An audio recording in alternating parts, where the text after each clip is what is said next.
talkSPORT Sports Update, powered by the Nissan Van Range. Helping business owners to work better and live better. Search Nissan Vans or head to your local Nissan Van Centre. With your latest sports headlines, I'm Matt Hutchinson. David Coote has pleaded guilty to making an indecent image of a child. It relates to a Category A video, the most serious kind, which was found by police back in February. The former Premier League ref was given conditional bail and is due to appear in court again in December. More on that one at talksport.com. Elsewhere, Thomas Tuchel is challenging Marcus Rashford to add more goals and assists to his game. The England boss is urging the forward to not waste what he calls world-class talent. Adrian Durham rates Tuchel, making it clear he wants more from the players. He knows that his job is to win the World Cup, OK? And if he doesn't, he's failed because he's been brought in to go one step further than Gareth Southgate, and he's going about it in the way he feels will get the best out of all the players who are going to be involved in that World Cup. You can hear England in Latvia live on talkSPORT from 7 tonight. Northern Ireland are licking their wounds this lunchtime after losing 1-0 to Germany at Windsor Park last night. But boss Michael O'Neill says all is not lost. Probably 4 points will give us a real chance of second place in the group in a playoff. And really at the outset, that was our target. You know, when you're drawn in a group of 4 with Germany, you don't really expect to be able to finish above Germany. His side now sits 3 points behind the Germans and Slovakia in Group A. And Serena Wiegmann says she wanted Millie Bright to be part of her squad in the build-up to the Women's World Cup in 2027. It follows the Chelsea defender announcing her international retirement, saying it's the right time. talkSPORT News. A small boat migrant who threatened to kill Nigel Farage in a TikTok video has been jailed for 5 years. And the government's handling of trans people might be breaking human rights rules. More from the news team at past. talkSPORT weather with QuickFit. Get a free vehicle safety check at all of our 600 centres nationwide to keep you safe on the road. QuickFit. Drive away happy every time. We're expecting plenty of cloud this afternoon with spots of drizzle possible in some eastern areas, but sunny spells are forecast in Scotland.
This is Paul Hawksbee and Andy Jacobs with you through until 4 here on talkSPORT. Where this afternoon, Andy, please tell us what's coming up. Well, coming up over the next 3 hours, Stuart Pearce previews England and talks Forest. Former City midfielder Kevin Horlock on taking Morden and Tiptree into the FA Cup proper. And we'll ask Wales and Gillingham striker Sam Vokes, what happened to the old-fashioned number 9? What happened to the old-fashioned number 9? Yeah, Lee Carsley's been asked in that question. We're also after your school sports fails. Of course, we want your rat-related footballers. And football trading card expert Jake Kirkham is back to answer your questions. There's all this, plus Alex Crook flicks through his notebook. It's quite why did you say it like that? Was weird. Ready. I'm reading it in as I'm well, going. look, you know, you do your prep. Because I was tied up with all this. I couldn't get my headphones untied. The disaster. Isn't it a shame? It's a shame, isn't it? It is. Plus, Alex Crook flicks through his notebook to unearth the day's big football stories. Oh, yeah. And what the heck's happened to Sweden? Yeah, what the heck has happened to Sweden? They're terrible. Good point. It is 6 minutes past 1. Good afternoon, everyone. Good afternoon, Andy. Yes, good afternoon, Paul. And congratulations to Cape Verde for making it to the World Cup. You've been there? I've been there once. I spent a week there. Oh, yeah, I know. It was nice. I had a look on Bit of a long flight. for what it is. We went with some pals who were looking at potential property investment, and so we went over there. They were looking at potentially. That was a long time ago. Yeah, I see. Yeah, I had a look at on Google Earth. Yeah, and it's an amazing place actually. I mean the stadium, the National Stadium, it's like in the middle of a sort of mountain range. It's really nice. Just outside all being well, we're going to have a chat with someone who was there last night at that historic game. It was incredible. But how far are we from Krakatoa? Okay, we should point out, by the way, they've qualified for the World Cup. I mean, I know it's been a big story of the day and we've been covering it, but some people may not. They might just woken up after nights to find out Cape Verde are in the World Cup. Yeah. They're probably dancing around the bedroom. Well, that's what I'm saying. Or they could be saying the game's gone. Yeah, I think it has. Yeah. That's what I think. How far are we from Krakatoa being in England's group? That'd be good. Krakatoa, I think they'd give us a game, wouldn't they? I imagine they'd just park the bus, wouldn't they, Krakatoa? They probably would. Yeah. Most of them do. The crowd erupted. You're going to do all that? You do all that material? No. Okay, fair enough. I had a look into who were the lowest ranked. What was the lowest ranked player to take part in a World Cup? And they're quite interesting. The lowest ranked home player was midfielder George Baker, who played for Plymouth, and he was in the 1958 Wales squad for the World Cup. He played in Division 3 South. Wow-wee. But I found one bloke, Togo, Richmond Forson, played for an amateur team in France's Tier 7. So you do get these people making it to the World Cup. But there's a guy... When did Togo get to the World Cup? 2006. Really? Oh, yeah. I don't remember Togo. Oh, I followed them all the way. I don't remember Togo being at the World Cup at all, Andy. You can check it. You can look it up. But I mean... How did they get on? They didn't win it, did they? I think I would have remembered that. No, they didn't win it. 2006 World Cup. Let's have a look. Togo in the 2006. Don't believe me. No, I do, but I'm just don't remember. It's just a bit worrying. It feels like a bit of a senior moment. You'll be surprised to see in a group with South Korea, France, and Switzerland, they finished bottom. Well, not surprising. Yeah. A lovely goal by Joe Roden, who headed the ball down very well. And, yeah. I was thinking that Kevin Keegan and Winnie the Pooh would have been very impressed. They're so in. I can't find that clip. We have to explain it. We have to. I'm going to have to explain it again, aren't I? Andy and I, when we were doing fantasy football, found some stuff of Disney Club. Remember that old Saturday morning show, Disney Club? One of the best clips I've ever seen. And they got Kevin Keegan. Well, Skinner and Baddiel didn't use it. Yeah, but they were wrong. We kept misering them to use it. They wouldn't do it. But anyway, found this clip on Disney Club of Kevin Keegan, and they were just sort of talking about football with the kids. And he did some football practice with Disney characters. People, I'm sorry, kids, but it was people in Disney characters' outfits. Spoiler alert. Yeah. And one of them was Winnie the Pooh, which was, giant honeypot on the head, Winnie the Pooh. And they were doing heading practice. And Kevin very earnestly went, "No, head it down, Winnie," like he was working with one of his strikers. That's what was funny. Yeah, and he really took it. I mean, obviously the bloke in the Winnie the Pooh outfit must have been thinking, "You're all right, Kev. I've got a honeypot on my head on top of this head." Yeah. Anyway, there we were watching the Wales game last night, and this was at 3-1, wasn't it? And it looked like it was all over for Wales. So they got that one, and then, of course, got done 4-2. Yeah. But there was a rat on the pitch. Yeah. I've got a thing about I don't like rats. Oh, who does? That's my thing. No, your snakes. I'm fine with that. But I don't like any. Got a thing with rats. No. But there was a rat. I don't even like hamsters, to be really honest. Okay, well, what? I mean, yeah. Okay, fair enough. Any other things you don't like? So in that area. Yeah. We're just sitting there, and it ran across the pitch, and my missus said, "Joe Rodent." I thought that's actually very good. That's very good. I'd have been proud. She's been living with me for too long. Joe Rodent. I gave her a round of applause. So then I couldn't. Then it was Vermin Lopez. And very good. Then it was game on. So yeah, I mean, disallowed my Sam Vokes for some reason. Sam Vokes. I think it's of the family, but it's not a rat, is it? So then where do we go after that? We went with Sheikh Khalid going through your bin, Zayed Al Nayan, the owner of Newcastle, and Sean Longtail. And of course Vasily Rats. We don't need Vasily Rats. There's no point really, is there? No. So that's just the rats. It's his name. So go on then. Talk if you want to. talksport.com, text 1889, tweet TSH and J 03717223344. Troubling news from Merton, the London borough. They've asked Not parents. Paul Merton. Not Paul Merton. They've asked parents not to turn up to sports events. Yeah. Events like football and hockey, school sports days, gymnastics championships. They've been asked not to go along. They have said there's been too much concerning behaviour to be able to continue to accommodate spectators. But did you hear about one of the examples of this? Yeah, examples of such behaviour included cutting across finish lines, physically impeding runners. You do realise what that means? That's ridiculous. That's stopping a kid winning a school sports race so your child wins. And you go and take him out. You take the kid out. I saw that out in a parents' race once. I told you it was a school sports day, and it was the dad's race. I was in it, and I was a bit behind the two. Your trousers didn't fall down again, no, they did didn't fall down. Oh, that's good. But one of the blokes was winning quite easily, and the other bloke, who was a quite high up senior policeman at the time, he couldn't take the fact that this bloke was going to beat him, so he rugby tackled him. The school, that's absolutely unbelievable. How could people behave? See, like these days, that would be captured on phones, and that high-ranking police officer would probably lose their job. Probably would. Different times. Absolutely right. So anyway, where you could bring down another parent. I've told this many times. That's worse. Apologies to the long-term listeners. My son's school sports day, there was a race, 6-year-old kids all running along, and the race finished, and the sports teacher said, "Oh, well done, Millie, you've won the race."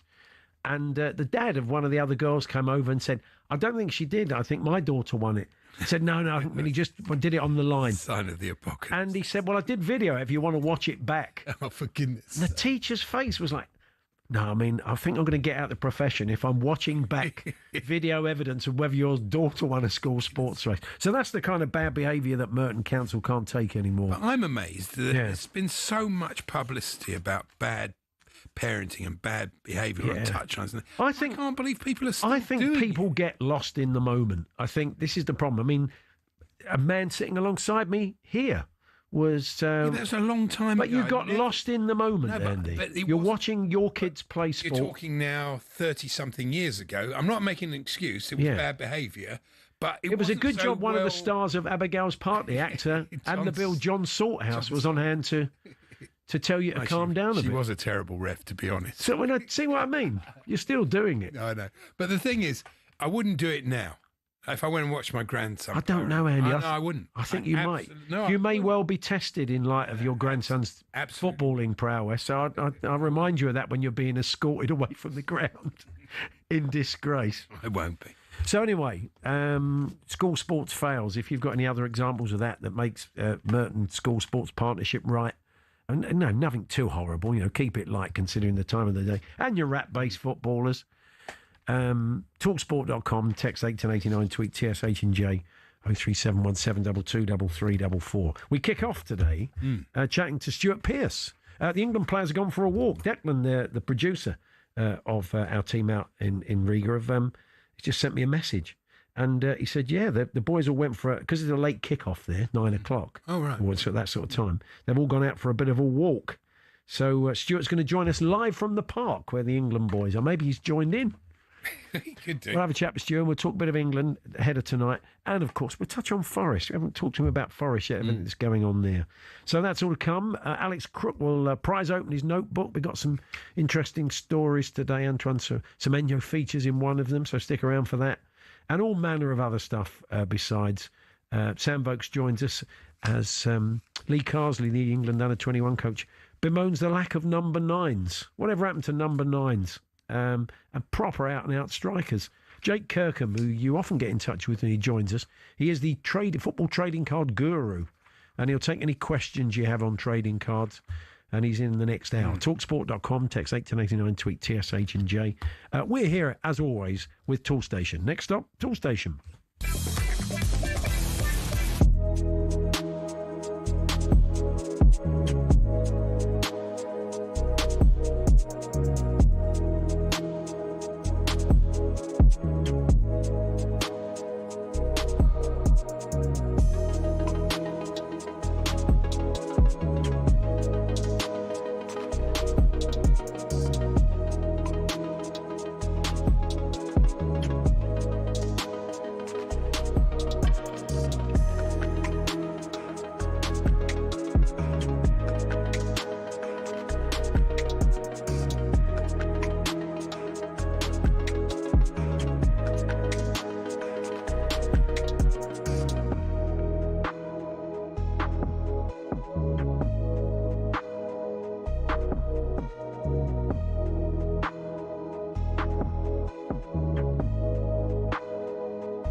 So to another qualifier. So far, it's a campaign full of flawless results, but full of flawed performances. Not a performance that makes you think that anything has changed. And England have beaten Albania by 2-0. Thomas Tuchel said he wanted to entertain us. That simply is not happening. More boos from the England fans that have stayed in. Very little to write home about. Andorra 0, England 1. We were reminded yesterday that it is a process that has to be done step by step. Over time, I think you're going to see a team that's how he really wants to work. A stunning performance and a quite magnificent victory.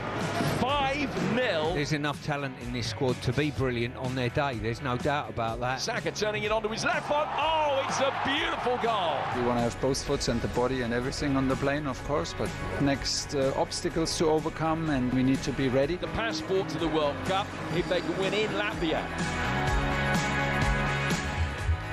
Yes, maybe we should be careful not to be complacent. It does feel a bit jeopardy-free tonight. I think we're all just expecting England to go there and just and win. Probably not easily, because they don't let a lot of goals in. I think they've let in 8 goals in 6 games, and they will make it hard for England. England have to break them down. In international football. Stuart Pearce is out there, I think, in the rain in Riga, apparently. Hello, Stuart. Oh, there we are. Oh, dear. I've got the brolly up. I know, I should have left the rug in the hotel, you know, but I didn't, so I've got the brolly on top, keeping it dry. Oh, the England boys went out for a walk earlier, and they're not going to get a cold, are they? Was it raining then, Stu? Oh, the poor little dears. Let's hope not, you know. I would say, especially on, we used to train going back a while, you know, we used to train on the morning of. I don't do that anymore, teams, you know. So normally what they do is meet up, have a little stroll out, just get some fresh air in their lungs, you know, which is a good idea. They had a little stroll around this park, and I think Deck and Lavs caught up with them slightly earlier. Yeah. Now, tonight, you kind of, I mean, you can see it being pretty attritional, can't you? Maybe hopefully a 1-0 or 2-0. If England scored early, it could be different, but I don't know, I'm not expecting a goal fest tonight. I imagine Latvia will make it quite difficult for England by sitting deep, and, you know, they may struggle.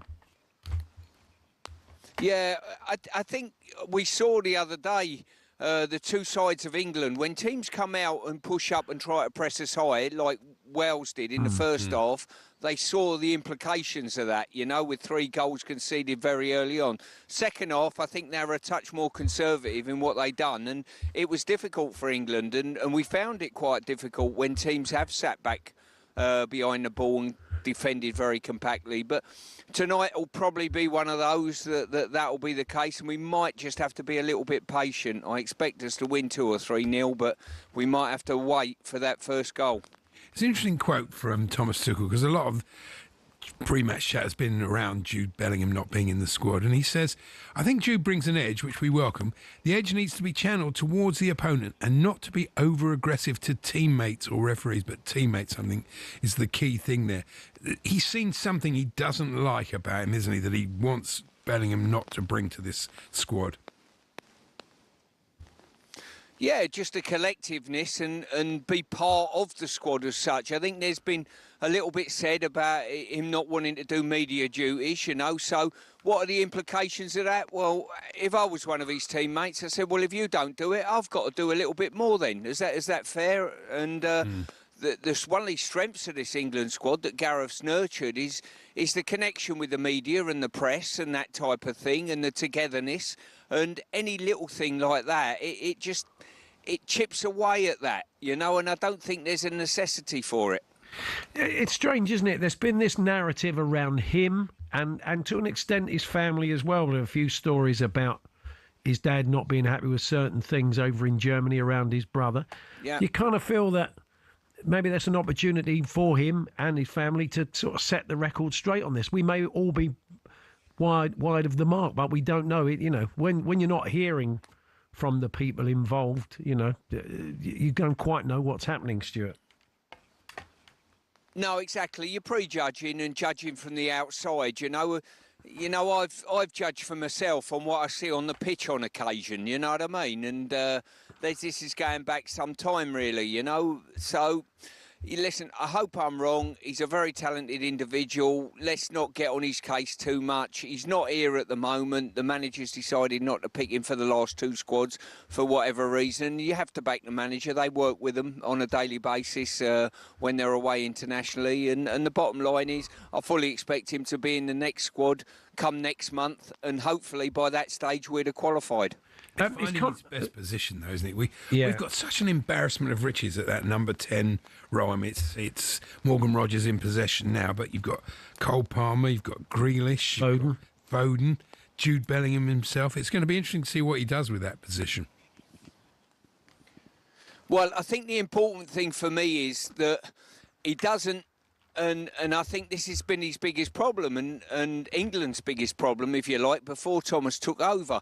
I think the fact of getting that balance in midfield, I'm absolutely delighted to see a holding midfield player in Anderson come in there and play extremely well over the recent games. But more importantly, that frees Declan Rice to play further up, and his aggressive press, both in and out of possession, is a real bonus to us, I think. And from that moment on, you've got to make sure... I've always thought that with Harry Kane's lack of pace, his goal scoring now, yes, but his lack of pace, you need 2 wide players to go past someone.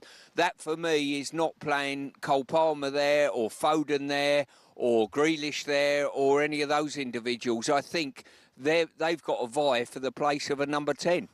On to Marcus Rashford, and there's an old story that Jeff Hurst tells about Sir Alf Ramsey. And after he'd scored the hat-trick in the World Cup, there was an England get-together, and they played the game, and I think they had a game the following month. So Jeff Hurst said, well, I'll see you next month then, Alf. He said, yeah, perhaps, Jeffrey, perhaps.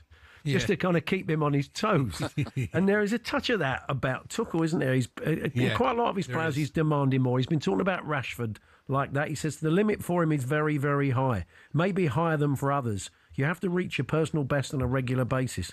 That's what demanded on this kind of level. That's the challenge for him. It's not a question of talent. It's a question of whether he can prove the point at club and international level. So he's really keen to keep these good players on their toes. He's looked great at Barcelona, but he hasn't shown it for England so far. No, it's strange. I think everyone... this is England. Come on now. Everyone's got to be kept on their toes. The proviso when I used to walk out the hotel room to go and represent England on any evening, myself and Des Walker, we looked at each other and we said, you know, play well tonight, you're playing for 2 caps. If you play well tonight, he's got to keep you in for the next one, you know, bar injury. And that should be the proviso with England, I think. You know, you've got to keep your standards up. And for any player that gets in a comfort zone, I don't think it's healthy for the individuals themselves. Just finally, Stuart, away from England, you mentioned you and Des at Forest. I mean, the noise around Forest at the moment, and Ange, in the very, very short time he's been there. I mean, what do you make of that? The idea that other managers are being linked with the job already? Well, listen, Ange isn't responsible for that, you know what I mean? It's just that, you know, media speculation. I don't think there's any way, shape or form that the owner will change his mind and do a gut decision very quickly and move Ange out, because he's made a big judgment call on moving Nuno out, because Nuno done a good job there. The fans liked him and things were going in the right direction. So the owner's made a big call. So he'll want Ange to be successful. What Forest need, and we at talkSPORT are covering the game on Saturday, a brilliant game against Chelsea at home at the City Ground to get this first win under their belt and get them rolling, you know, and that's what they need desperately. No, we don't want to see that. I think he'll turn it. No, we do. Honestly, we do. We really don't. I think he'll get them going sooner rather than later. You've got to bear in mind as well, they lost Elanga, and I think he was a big part of their counter-attack play, running with the ball and without the ball. And I was up at Newcastle for the Forest game last weekend, and he played extremely well. And that is a big loss for Forest, believe it or not, you know. So, listen, he'll turn it round, no problems on that. But as I say, the owner has made a massive call. I think there's a bit of frustration from the fans towards Ange. I think a lot of that is down to the fact they're disappointed that Nuno's left. Yeah, absolutely. Well, you let you get in the dry then, Stuart. Thanks very much. We'll hear from you later. Take care, gents. There we are. Stuart Pearce there over in Riga ahead of tonight's game against Latvia. And our coverage starts at 7 o'clock, kick-off 7:45. And as Stuart said, we've got the Forest-Chelsea game for you. The return of the Premier League on Saturday to talkSPORT 12:30. That's game day kicking off our weekend of matches. So, still to come, we've got a lot of rat-based footballers coming in off the back of what happened at Wales last night. You want a couple of quick ones? Yeah, go on then. Des Stewart Little, says Dave from Shropshire. Wasn't he a mouse? He wasn't a rat, was he? Not a mouse, it's a rodent. Kevin... Okay, yeah. That's true. We're going to accept Joe Rodent, which we've had a lot of people suggesting that was my wife's one. That's what kicked it off. Keith Rowland Rat. What else have we got? There's loads of them. Yeah, okay, better get rocking. That doesn't really work. Yeah, Rat in Your Loft House, says Rob, the Hartlepool fan. Timo Vermin. That's good. Says Sean the Toffee. And maybe one more. Roland Duratale. This man, Mr. Duratale, the ex-Charlton chairman. Thank you very much for that. TalkSport.com, text 889, tweet TSH&J. Some school sports fails, as well as Merton Council decide to outlaw parents from school sports. Let us know about those. 03717223344. We're going to be chatting to Alex Crook a little bit later on. He's going to prize open the notebook. We've got some interesting football stories of the day for you.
David Coote has pleaded guilty to making an indecent image of a child. The charge against the former Premier League referee is linked to a video recovered by Nottinghamshire police in February.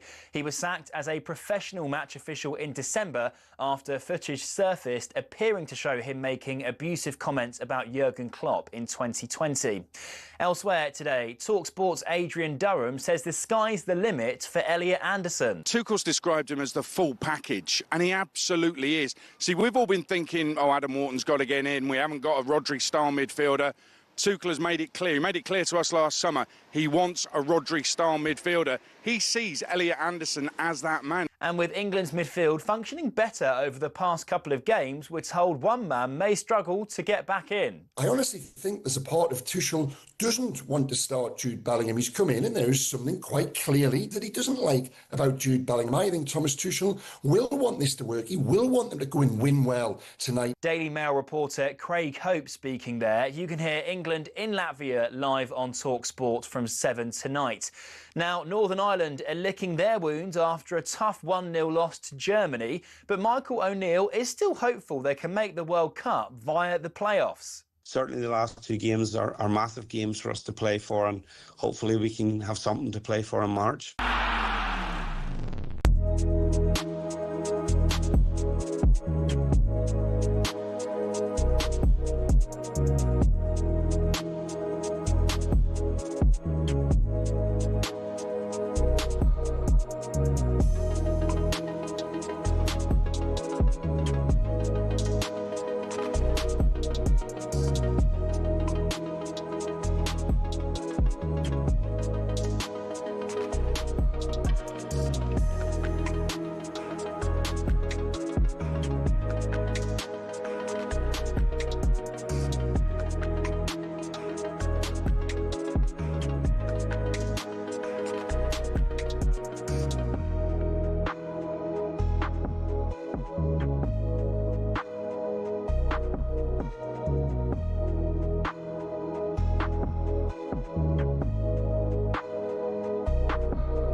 It's been very much Mariam Paha's Cup final, this game against Latvia. Oh, right, OK. I mean, I don't know if Mariam was going to have a sort of couple of weeks caravan holiday somewhere, but suddenly he's off to Barbados because he's getting loads of work. Oh, I see. Pick up a paper, see it. There he is on the telly. Oh, he's changed, hasn't he? And who better? And who better to talk about... I wouldn't have recognised him. Former Southampton striker Mariam Pahas. Anyway, we're going to come back. What's happened to Sweden? We're going to be asking the question to a Swedish football expert. They're more or less done. They lost to Kosovo, and that is effectively it. Mad, I mean, they've had a few injury issues, but they, Yorker Isak, Kulusevski, they've got great players. Bergvall. Yeah, but, Alanga. We're chatting about with Stuart. It is. I mean, again, no Cape Verde. There are no Cape Verde or Togo. So let's move on to the darts and the snooker. We were chatting, weren't we, to Mark Wilson yesterday about Luke Little having won the Grand Prix, going off to play in the youth tournament that he won a couple of years ago. Well, he didn't win that one. Bo Greaves beat him. Oh, amazing, really. In a fine performance. So if he just thought he was going to go there and collect the 12 grand, he got that wrong. Rob Moore joins us now from The Sun, who keeps a close eye on the darts and the snooker and more. Good afternoon, Rob. Hi, guys. The World Youth Final or Championship qualifying rounds normally passes us by, but yesterday it was the hot topic. Yeah. And it's quite funny because it's not streamed anywhere. You can't watch it. And the Darts Connect website might have probably crashed the amount of people that were following Luke Littler's passage through this 128-player field. And given that he surprisingly signed up for it, although he's eligible to do so. And then, of course, he met Bo Greaves in the semi-final, and it was the talk of, on my timeline on social media, it was what everyone was talking about, even though they couldn't see a single dart thrown. They're having to watch these stat sheet to try and work out who's done what. And it looked like Littler had almost missed it. He did actually miss a 9-darter in leg 4, but of course there's no evidence of it because there was no live stream of it. So it's quite an unusual day in the life of Luke Littler, but there's been many of those, I think. Yeah, he was very generous, though. He sort of gave her full credit. She played brilliantly. So, I mean, we know of Bo Greaves. She's rocked up at the Worlds before. Didn't she decide not to compete last year, Rob? Is that right? Yeah, so she's won the women's world title 3 years in a row. Yeah. It's a WDF event, which is in December. It's a little bit contentious because the PDC want you to be on their show, their world. They only believe in World One, the world champion. I understood why she did it last time, because she's made, world titles. She's now got a tour card on the table. She's actually done enough this year to qualify for a tour card. The assumption is, she hasn't confirmed it, that she will take it, which would mean she can't therefore compete in the women's world title 2026. And Luke, as you said, Andy, Luke actually said to her, I hope you don't take that tour card, because I think he realised in the back of his mind, my goodness, this woman can actually go toe-to-toe with me when it matters. 136 average in those 11 darts, 84 checkout under pressure. She was 4-2 down, 5-4 behind, and she wins 6-5. For her to do that again, she doesn't hold any fear against Luke. It's 1-1 in their PDC rivalry. And I think he was sort of joking, half joking almost, thinking, my goodness, if we're playing each other next year many times. I mean, that is the future of darts now, isn't it? Luke Littler, 18, Bo Greaves, 21. They've got 4 world titles between them, and it's going to be a fixture that we're going to talk about potentially for the next decade or so. And moving through the PDC rankings and playing at the Worlds and the notoriety that gives you, you would imagine, I mean, she's only got to look at Luke to see how lucrative that can be. So, I mean, there is great opportunities for her, isn't there? Are you saying, are you going to put your money on her winning the world title? Well, I don't know about that, but I certainly should go. I mean, my life really busy this Christmas. We saw Fallon Sherrick do very well, but Bo Greaves, she could go really. Reason why a woman. No, exactly. We're going to come onto this with age in snooker, so she could go really deep into the tournament, and that could be very lucrative, wouldn't it? No, I was being facetious. You're absolutely right. I mean, look, it's one of the very few sports, a bit like snooker, maybe even equestrianism, where men and women can compete on equal footing, and Bo has shown many times that she can beat men at the highest level. She hasn't done it at the Worlds. Fallon Sherrick, as you say, 6 years ago, is the only woman to have done it at that level. Anastasia Dobroslova did it at the Grand Slam many years ago. But in terms of the Worlds, depends on the draw. I mean, look, they could play each other, of course, in that first round. You never know. That would be quite tasty if but there's no reason why she can't. She's just had stage fright. She's just not been able to get over the jitters when it comes to that big stage. But with the more time she plays events like this, and she'll play at Minehead, of course, the final of the World Youth against Jan van Veen in front of a big audience at Butlins in Somerset, that will only help her confidence when it goes to Ali Pali. If she decides, of course, to play there, because she could decide to defend her women's world title instead. Oh, interesting. So going on to what you were saying just now, we were saying that effectively there's no reason why they can't compete together. You could argue at 50 years old, there's no reason why you can't be at the top of your game in snooker. But Mark Williams has become the oldest winner of a ranking event over at the Jeune Grand Prix final. And it struck me, 50 years and 206 days.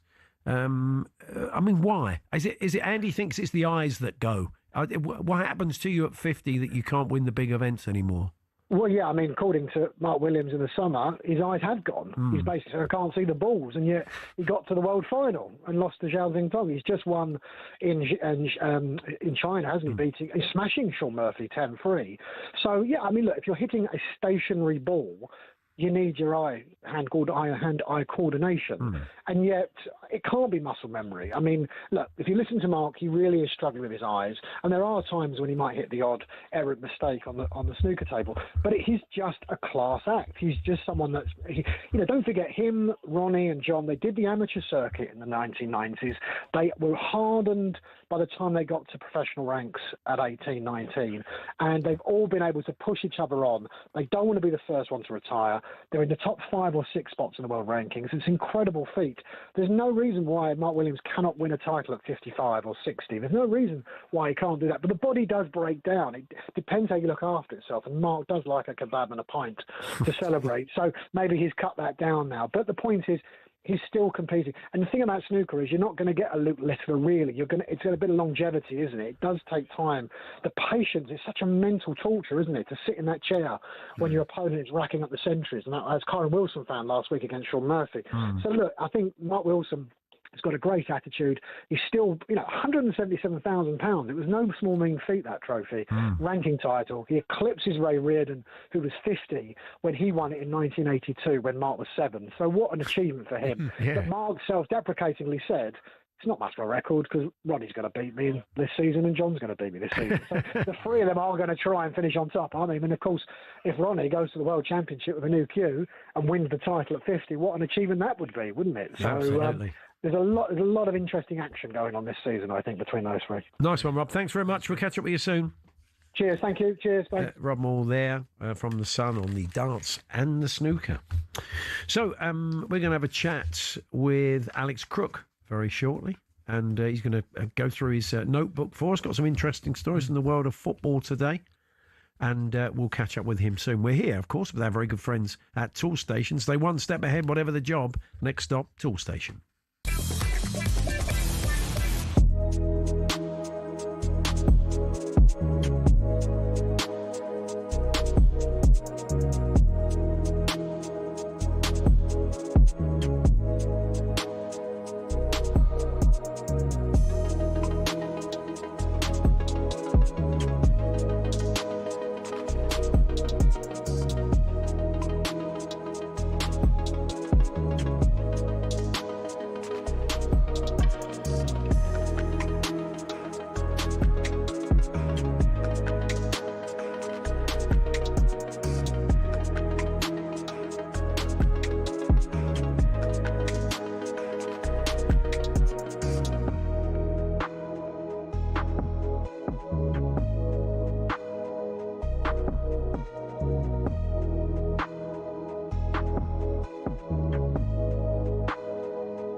Time to look at some of the more interesting football stories of the day with our chief football correspondent, Alex Crook, who's prizing open the notebook once again. Good afternoon, Crookie.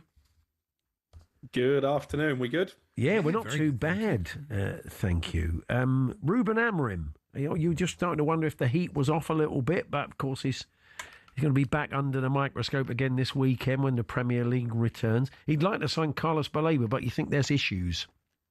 Yeah, absolutely. Another chance for Ruben Amorim to do what he's failed to do so far in nearly a year in charge by putting back-to-back Premier League wins on the board. But that won't be easy at Anfield on Sunday. And in fact, they've got a really difficult run of games to navigate Manchester United after this international break, including the visit of Carlos Baleba's Brighton. That's the next home game at Old Trafford a week on Saturday. Now, we know United were keen to sign Baleba in the summer. The Brighton owner, Tony Bloom, has come out in a round of interviews with local journalists today and admitted there was interest, but the message from Brighton pretty quickly was that Baleba wasn't for sale, and I believe that will remain the case in January. So if this deal is going to happen, I think it will be next summer at the earliest. And we all know Tony Bloom, you boys as well as anyone, that he seems to be absolutely picture perfect at knowing the right time to sell a player. And I think the reason that he's keeping his powder dry on Baleba is that he believes if he can get back to top form, and he's not been great so far this season, we should say that Manchester United won't be the only club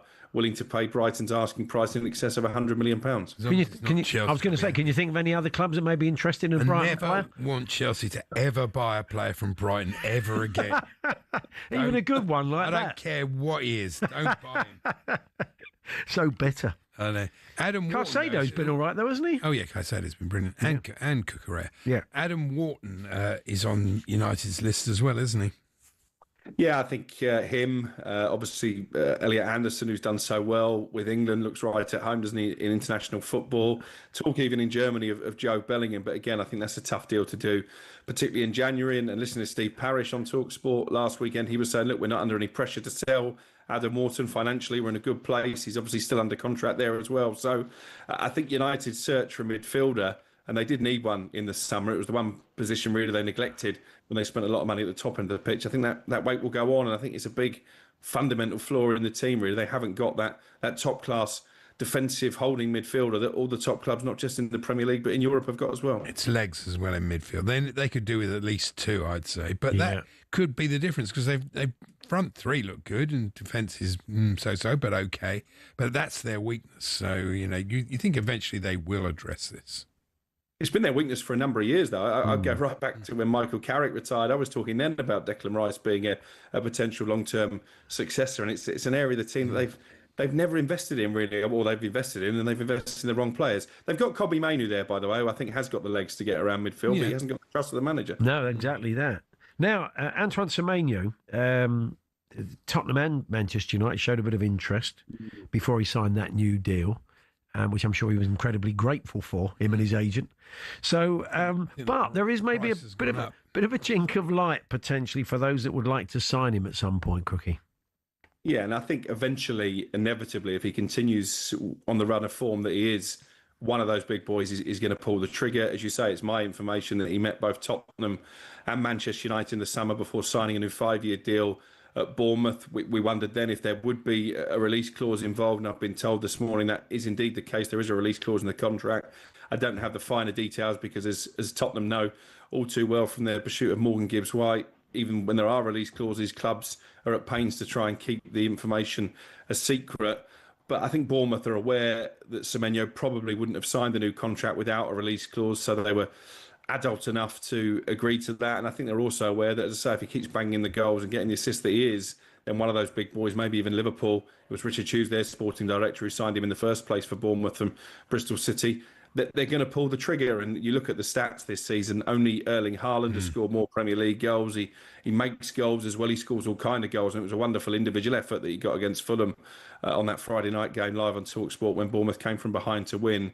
He is going to be sought after. That is absolutely not in doubt. It was a very interesting piece in the Sunday Times about footballers using skills coaches, personal skills coaches outside of training. And he's one of them. And it's obviously really benefited him. Yeah, it has. And I think I've said this to you guys before, maybe even as recently as last week.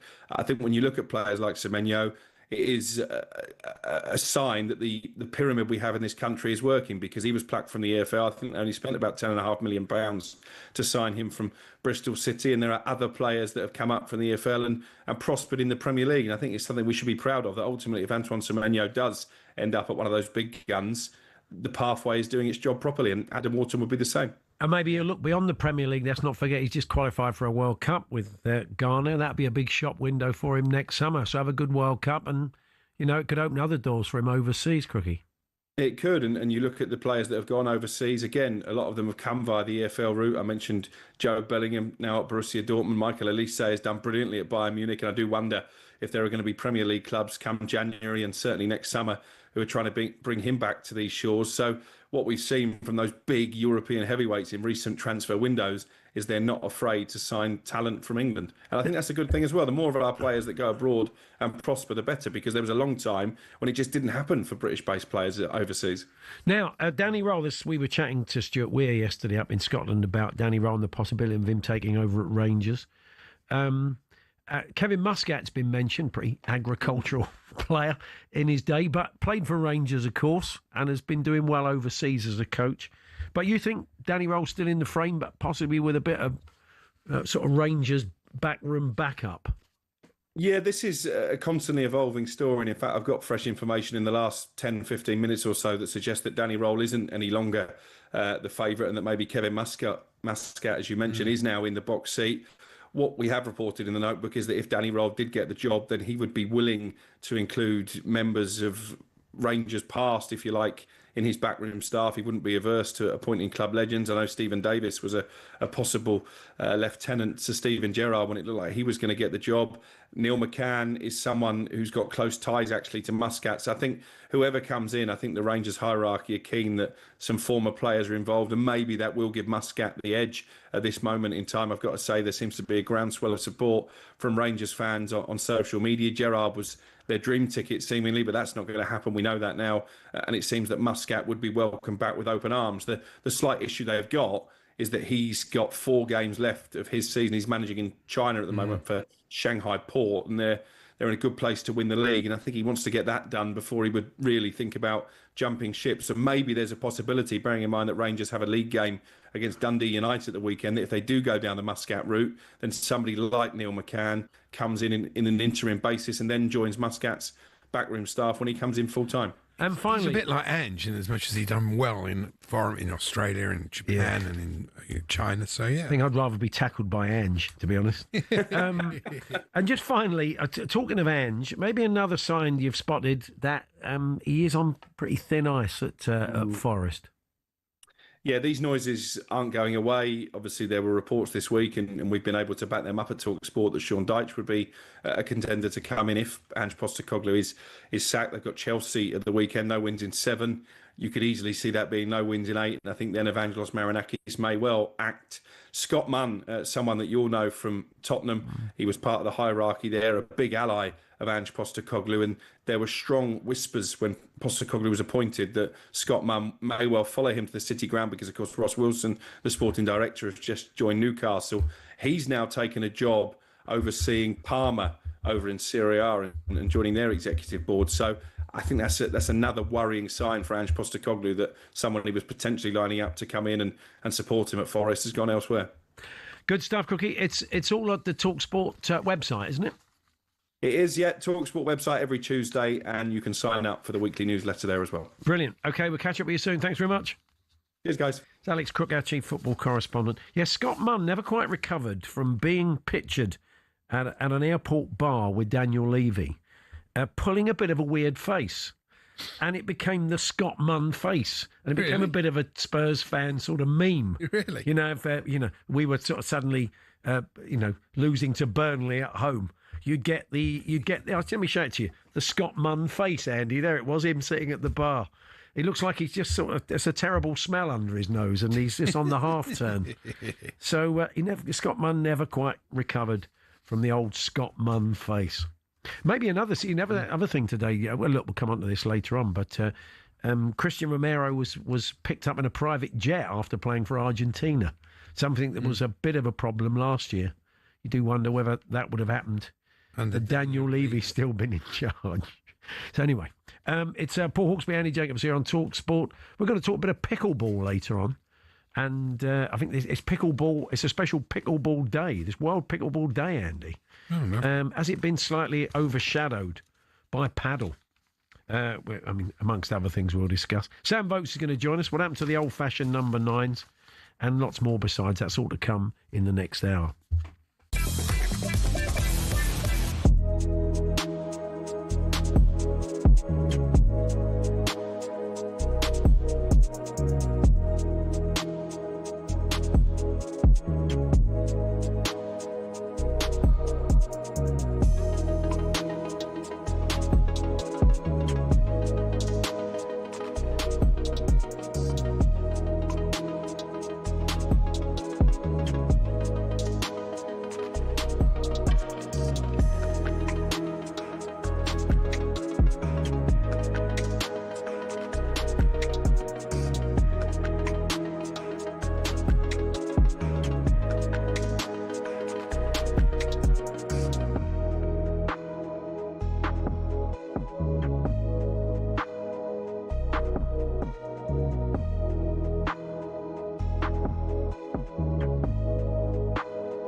Paul Hawksbee, Andy Jacobs here on talkSPORT. We're going to do Andy's nonsense by numbers in a few moments' time after Matt Hutchinson with the sports headlines. talkSPORT Sports Update, powered by the Nissan Van Range. Commercial vehicles built around your business. Search Nissan Vans or head to your local Nissan Van Centre. Thanks, Paul. Good afternoon. David Coote has pleaded guilty to making an indecent image of a child. The charge relates to a Category A video, the most serious kind, which was found by police in February. Nottingham Crown Court heard Coote extracted the video from a hard drive to a laptop back in January 2020. The former Premier League ref was given conditional bail and is due to appear in court again in December. Elsewhere this Tuesday afternoon, is the sky the limit for Elliot Anderson? Well, Adrian Durham certainly thinks so. Tuchel's described him as the full package, and he absolutely is. See, we've all been thinking, Adam Wharton's got to get in. We haven't got a Rodri-style midfielder. Tuchel has made it clear. He made it clear to us last summer. He wants a Rodri-style midfielder. He sees Elliot Anderson as that man. And with England's midfield functioning better over the past couple of games, we're told one man may struggle to get back in. I honestly think there's a part of Tuchel doesn't want to start Jude Bellingham. He's come in and there is something quite clearly that he doesn't like about Jude Bellingham. I think Thomas Tuchel will want this to work. He will want them to go and win well tonight. Daily Mail reporter Craig Hope speaking there. You can, of course, hear England in Latvia live on talkSPORT from 7 tonight. Meanwhile, the Republic of Ireland are in desperate need of a win this evening to keep their World Cup dreams alive. They host Armenia, who are currently above Ireland in Group F. And last but not least, Serena Wiegman says she did want to pick Millie Bright in her latest England squad. The Chelsea defender announced her international retirement yesterday, saying it's the right time. talkSPORT News. A man who came to the UK on a small boat and threatened to kill Nigel Farage has been jailed for 5 years. And the UK's cyber chief says cyber defence is now crucial for businesses to survive. More from the news team at past. talkSPORT weather with QuickFit. With expert technicians in all our centres across the country, we'll keep your car's inbuilt safety tech in top condition this winter. Book today at quickfit.com. We're expecting plenty of cloud over the rest of this afternoon, with spots of drizzle also possible in some eastern areas, but sunny spells are forecast in Scotland.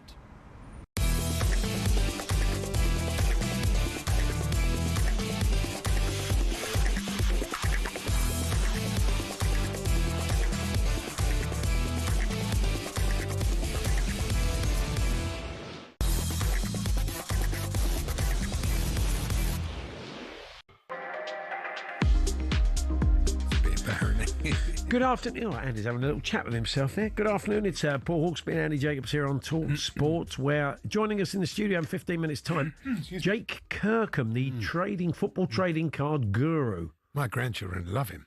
Yeah. Well, look, people, every time he comes on, we get a lot of questions. So, any questions you have for Jake on the world of trading cards, the ones you've got, you want a bit of a valuation potentially, he can help you there. He knows all about this stuff.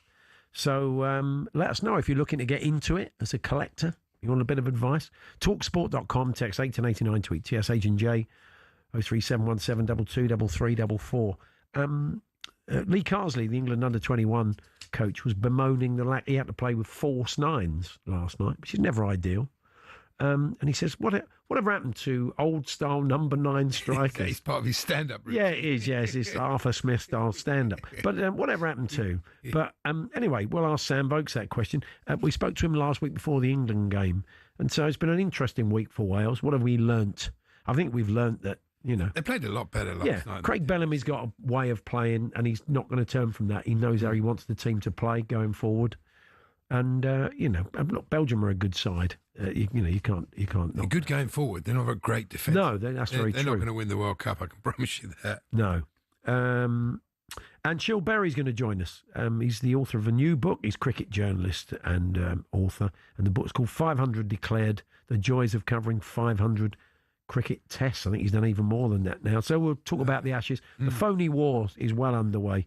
David Warner and Stuart Broad are, firing barbs at each other. Tedious, isn't it? It's just nonsense, really. It is. Anyway, we'll have a chat with Shield about that later on. But first, Andy has got so many of his cuttings and bits and pieces that he's compiled. I've got two from today that I want to get out. Do you want to get... Okay, let's get those out there, Andy. I know it's important to you. Oh, yeah, very much. Otherwise, they'll join the list. Okay, fine. It's one from Brian Linford in Pontefract. Oh, your friend who writes in no punctuation and in capital letters to accentuate certain words.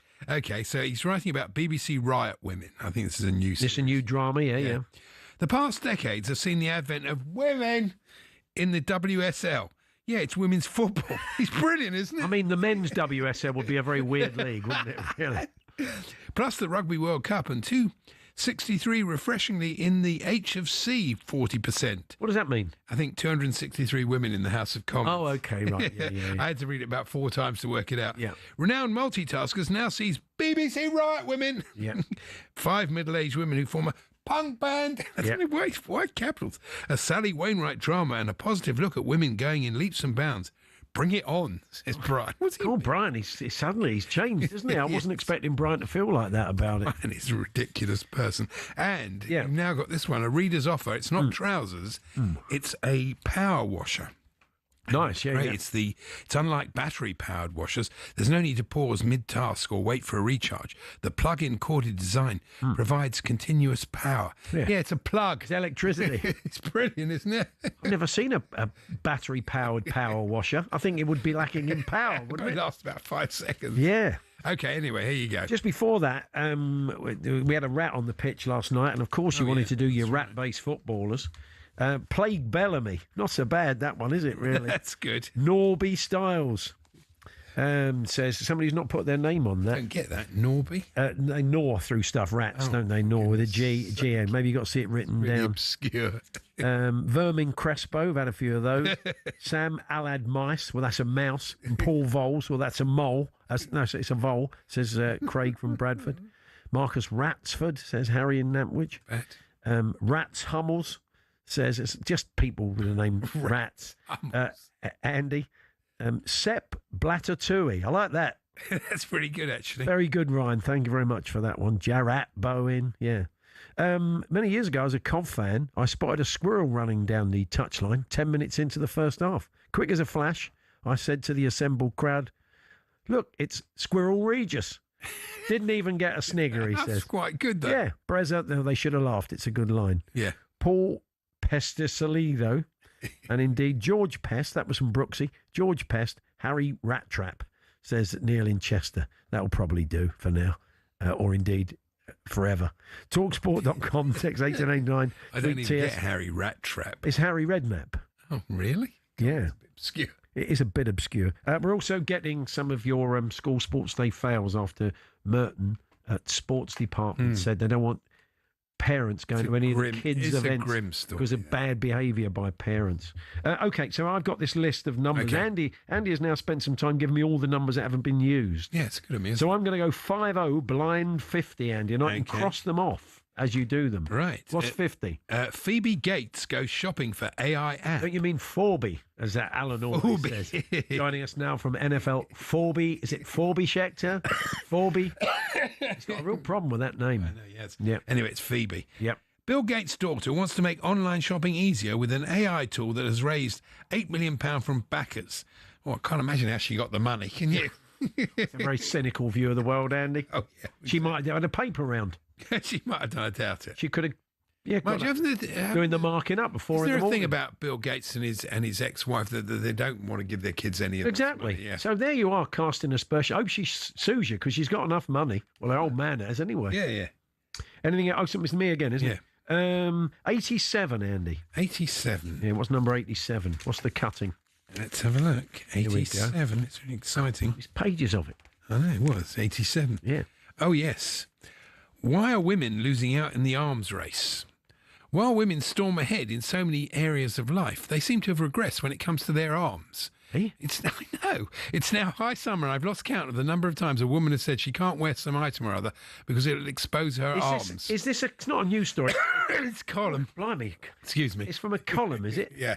Okay. I think it's worth explaining that. So bad, I can't even read it. It's really. Well, you cut it out. It's nothing to do with me. I should have rejected that. I'm just calling out the numbers. Give me one more, because that was poor. Okay. You feel bad now, do you? I do feel bad, yeah. 133. 133, right at the end of the, go on then. The actual list. Yep. It'd be easy to go from the back, wouldn't it, really? Yep. 133. Will play. Derby County. Yeah. Nicola Peltz Beckham looks like the family fallouts are the last thing on her mind as she shows off some sparkly earrings. Nice. The 30-year-old actress and billionaire heiress was all smiles in Drop Down. What's she been in? What's she been in? What have we, I don't think she's been in anything. What have we seen her in, Andy, acting-wise? Has she been in Corrie? No. She has done some stuff, but I have got a new job for Brooklyn, actually. It's a revival of the Marx Brothers, where he plays one of the new brothers, Nepo. What do you think? Good work. That's a nice idea. I'll go out on that. Marco. Okay, nice. All right, that's excellent. Talksport.com, text 1889, tweet to TSH and J. This comes from Fraser. I once got my entire school disqualified from our London Borough School meeting. I was 16 and my school teacher entered me for the race sneakily into the year below as we were missing a pupil in the 4x400 relay. Sadly, I wasn't listening to what my teacher was telling me, and the lie quickly unravelled when I lined up in what was the wrong year. And after some digging, the entire school was disqualified. Oh, for goodness! That was the teacher's fault, Fraser. Not he probably yours. had a beard. He probably did. He probably said to his kids, "Wait there, I've just got to run in this under 15s race." You see, that is, they deserve to be thrown out. That's poor. That's the teachers letting down there. That's nothing to do with the parents, is it? Good, is it? Anyway. Jake Kirkham popping into the studio to see us from the world of football trading cards. He has an interesting story off the back. He always does. Anyway, and we'll take any questions you have on that world. Talksport.com/H&J. Text to 81080 long. Tweet to TSH. I've done it so many times, it's a song. TSH and J if you want to get in touch. Or 0371722 to stop sending in rats. Clogging up the timeline. Oh, sorry, I did ask for them. I know. Yes, talksport.com, text 1889, tweet TSH and J with your football trading card questions. We're here with our very good friends at Tool Station, ready to help at over 580 stations nationwide. Next stop, Tool Station.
A little bit of breaking news.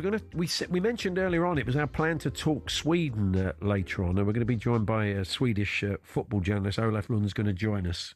And events sort of overtake us as they often do. They're having the reason I'm going to talk about it is that they're almost certainly not going to qualify for the World Cup, despite the embarrassment of riches that they have in the squad. their coach, John Dahl Thomason, has just been sacked after that defeat to Kosovo. So his run has come to an end. So that's something else we'll feed into that conversation a little bit later on. But we re-enter the world of trading cards now, not just football trading cards, although that's probably where we'll kick off. Jake Kirkham is back from Majesty Grading. Good afternoon, Jake. Good afternoon to you guys as well. You come to us with a story every time, and this one, often it's about a card that's rare and worth a lot of money, and we'll come on to that. But this one is about a football club that have kind of emerged through the world of trading cards. Exactly that, and I think it just shows testament to how big trading cards are growing and how much money potentially is in this. So there's a manufacturer of football cards, trading cards such called Futera. They originally were founded in the UK, but they've now moved overseas to Thailand where they produce all their cards. And I'm not sure why, but they one day decided, you know what, we want to create a football team and we're going to power it by trading cards. And as of this year, they've now turned into a professional football club, which I think is pretty impressive, you know, from selling boxes of trading cards, essentially. Yeah. I was asking if they've their players have got cards, but that's something that might happen. Well, I think they haven't got a set yet as such, but I think they might hand them out at the football club. So if you go to one of their games, you might get a card of one of their players. Okay. This sort of Thai market, is it a big area for trading cards, or the Far East generally? The Far East definitely. China's probably the biggest market in terms of for kind of trading cards, and Japan as well, obviously where Pokemon was founded. But in terms of Thailand, not massively. There's nothing really that stands out there as such. I think it's just in terms of the manufacture of the cards. I'll be honest, Futera make probably one of the best trading cards you've ever seen. So you've got gold frames, memorabilia, autographs, all of the cool things that come into it. But we've got some here, so we'll open some up at one side. But I just think it's fascinating that, you know, they've been able to literally make a football team from just selling little bits of cardboard. Yeah. Pretty impressive. You've just got back from the States, you were telling us. And that's quite an interesting market that could really open up, couldn't it? I mean, the US market is absolutely huge. So I went out there with a holiday with my partner Harriet and quickly turned it into a card shopping spree. So I bet she was delighted. Yeah, that's it. She was, she had a great time. But so we went and did some shopping, and lo and behold, fill up a load of suitcases with football cards to bring that to the UK. To some for my own self, and then some to obviously sell to other collectors in the UK. Is the soccer market big in the States? It's growing. It is growing. Obviously, Messi's had a huge impact on that. Heung-min Son obviously going there. Yeah. David Beckham in the past. They're starting to realise the value of it. So, just an example, Lionel Messi's card broke a record, I think 2 weeks ago, for 1.5 million. And I don't think that happens. It was a US sale. I don't think that happens if Messi hadn't have gone to the US. But I'll be honest, my kind of hedging my bets as such, or putting kind of my investment hat on, I'm just waiting for the World Cup next year. Yeah. The US World Cup, I think, is going to be massive. And, like anything, the US, I think, will get really involved with it once they see, obviously, on their home turf. Some of the cards you've shown us before, Jake, have got like a little bit of a player's shirt on and stuff like that. So there has to be some buy-in from the clubs, from the players, from their agents. So they're all alive to really how lucrative a business this is. And they make something from their likeness. So these ones here, so they're officially licensed by the club, essentially. So Futera contact Barcelona, Arsenal, Liverpool. They've got a whole list of different clubs that they work with, and I imagine they pay a fee, and in return they get autographs, they get memorabilia from people's shirts. The one thing that Futera do, which I absolutely love, which other companies could really learn from, is when you open the card and you get the memorabilia, it will tell you the exact game it was from. So you can then go watch that game back and go, oh, actually, he's wearing that pair of socks that I've got in that card, which I just think is just brilliant, absolutely brilliant. Yeah, definitely. So that's something that Futera do really, really well. But one of the things with Futera United that I liked as well is they've kind of worked on the collector mentality. So with Futera United, they essentially a collector run. So, of course, the trading cards power into it, but they also let the collectors make decisions about the football team. So they vote on new signings, they vote on tactics each week, they vote on the kit. Oh, wow. And I must say the kit is really, really nice. So they've gone for a really nice looking kit. I've actually got one as well, so I can give you one of them as well. But it's really nice. So I like the fact that they're involving the collectors in there. It turns into a little bit of like Football Manager, which is also card collectors as well. It's a bit like, was it the old Ebbs fleet, remember years ago when the kind of fans bought? So can they sack the manager? I don't know if they can sack the manager, but I think they can have a vote on it. I mean, they have started the season, so they've just turned professional, and they're in the Thai BYD Dolphin Third League, which is a bit of a mouthful. Yeah. But they've just gone into that league there, and they were struggling. So I follow their games and keep up to date with their results. And they were struggling, but they managed to get their first point at the weekend. And the scenes was very, very cool. They were very happy.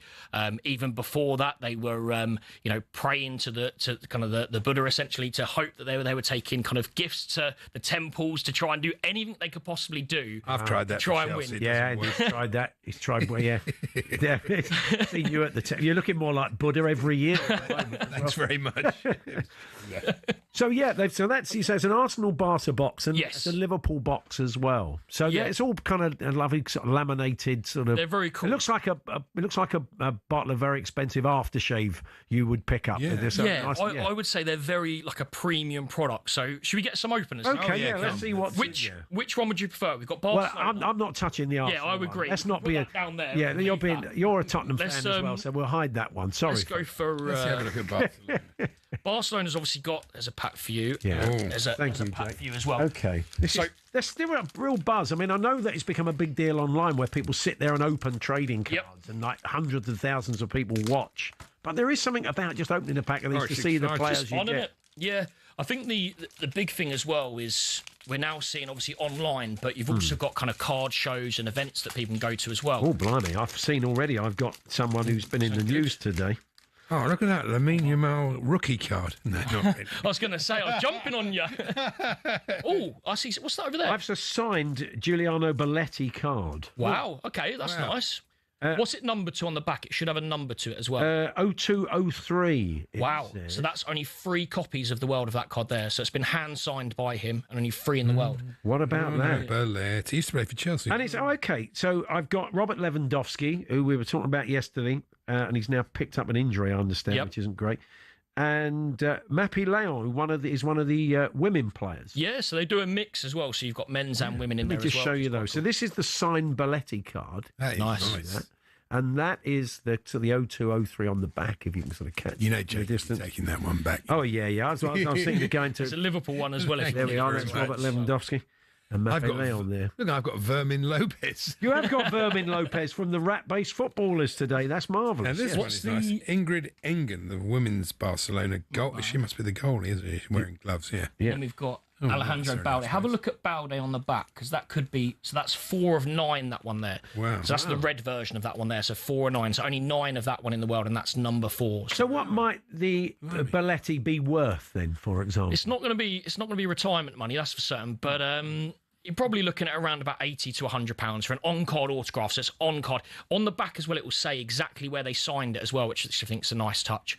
And this Balde one, this special... Signed this card on the 7th of March 2025 in Barcelona, Spain, which I suppose would make sense. Being limited in number, this autograph card is a true collector's item. Very nice. Yeah. And the Balde, not a huge amount. Probably around about £10 to £15 on that one there. Still, so nice. Not bad at all. Yeah. We've got a Liverpool pack as well, so we have got one more Liverpool pack. So give them a try there. I'll pass one over. Okay, right. Well, just there we go. Who's going to be in the Liverpool box? Here we are. Right, here we go. I opened one on the way up. Yeah. I got a bit eager on the train. I was, I had 4 boxes. I also had a Newcastle box as well. And I pulled a Shay Given autograph, so I was pretty happy with that. Oh, okay. Fair enough. Oh, my word. Do you know what that is? Wow. That's a Virgil van Dijk 1 of 1. That's a 1 of 1. That's the only one in the world of that card there. Wow, Andy. Wow.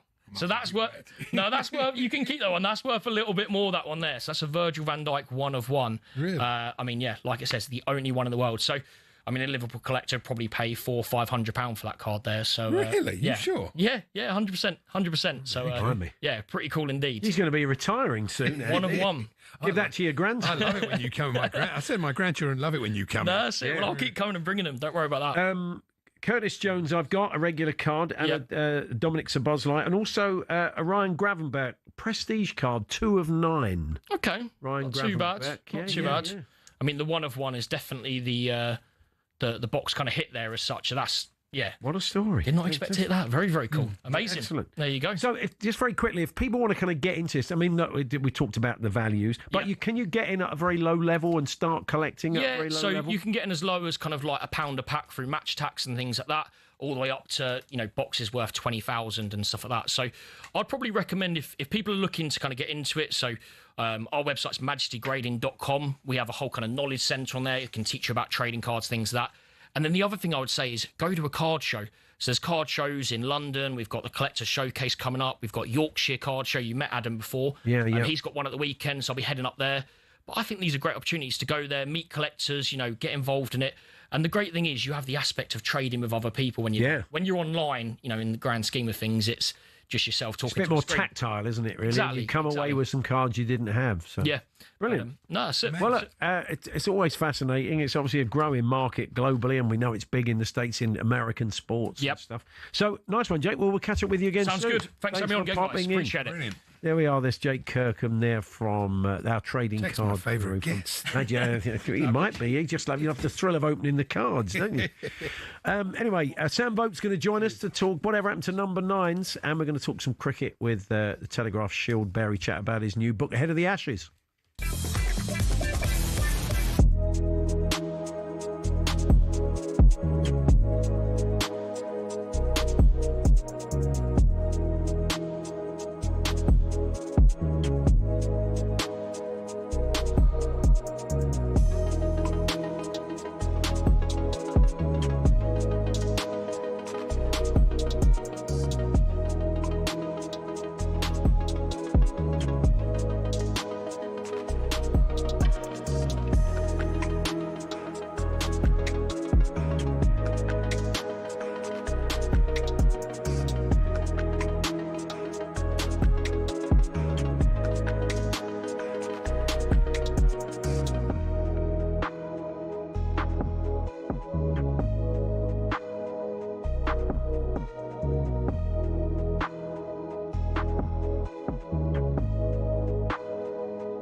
Craig Bellamy is suggesting changing the way the handball rule is applied in the UK to get in line with how it works abroad. Maybe, I don't know, maybe we need to do a little bit something different over here because they're not our rules. We go more common sense. I don't know where you're supposed to put your hands, but if it goes anywhere near your hands, then it's straight away a pen, which I don't believe is the way the game should be. Wales went 1-0 up but lost 4-2 at home to Belgium. The boss says his team lost momentum after that handball penalty.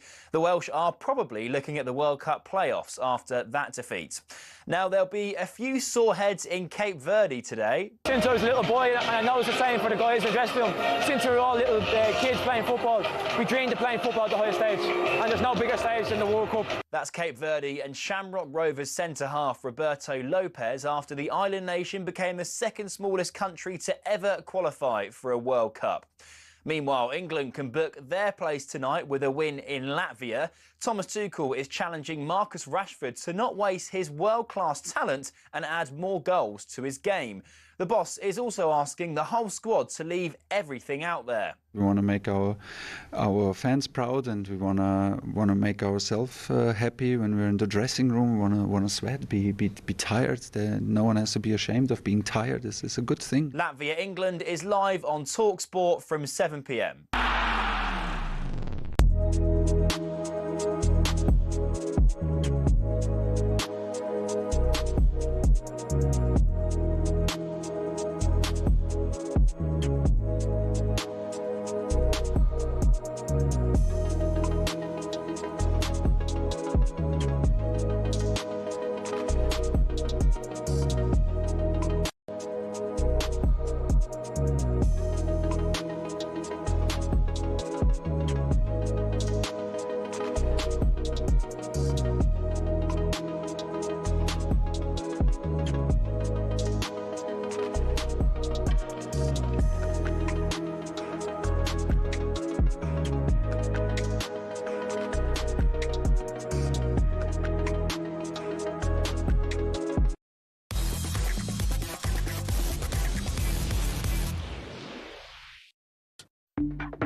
Finish Wales 2, Belgium 4. The visitors' experience and quality just too much for Craig Bellamy's side tonight. It's a cracking game, but it means it's highly unlikely Wales will get top spot, an automatic qualification for the World Cup next summer, so still plenty to play for in this group. But tonight, it's all over with Wales 2, Belgium 4.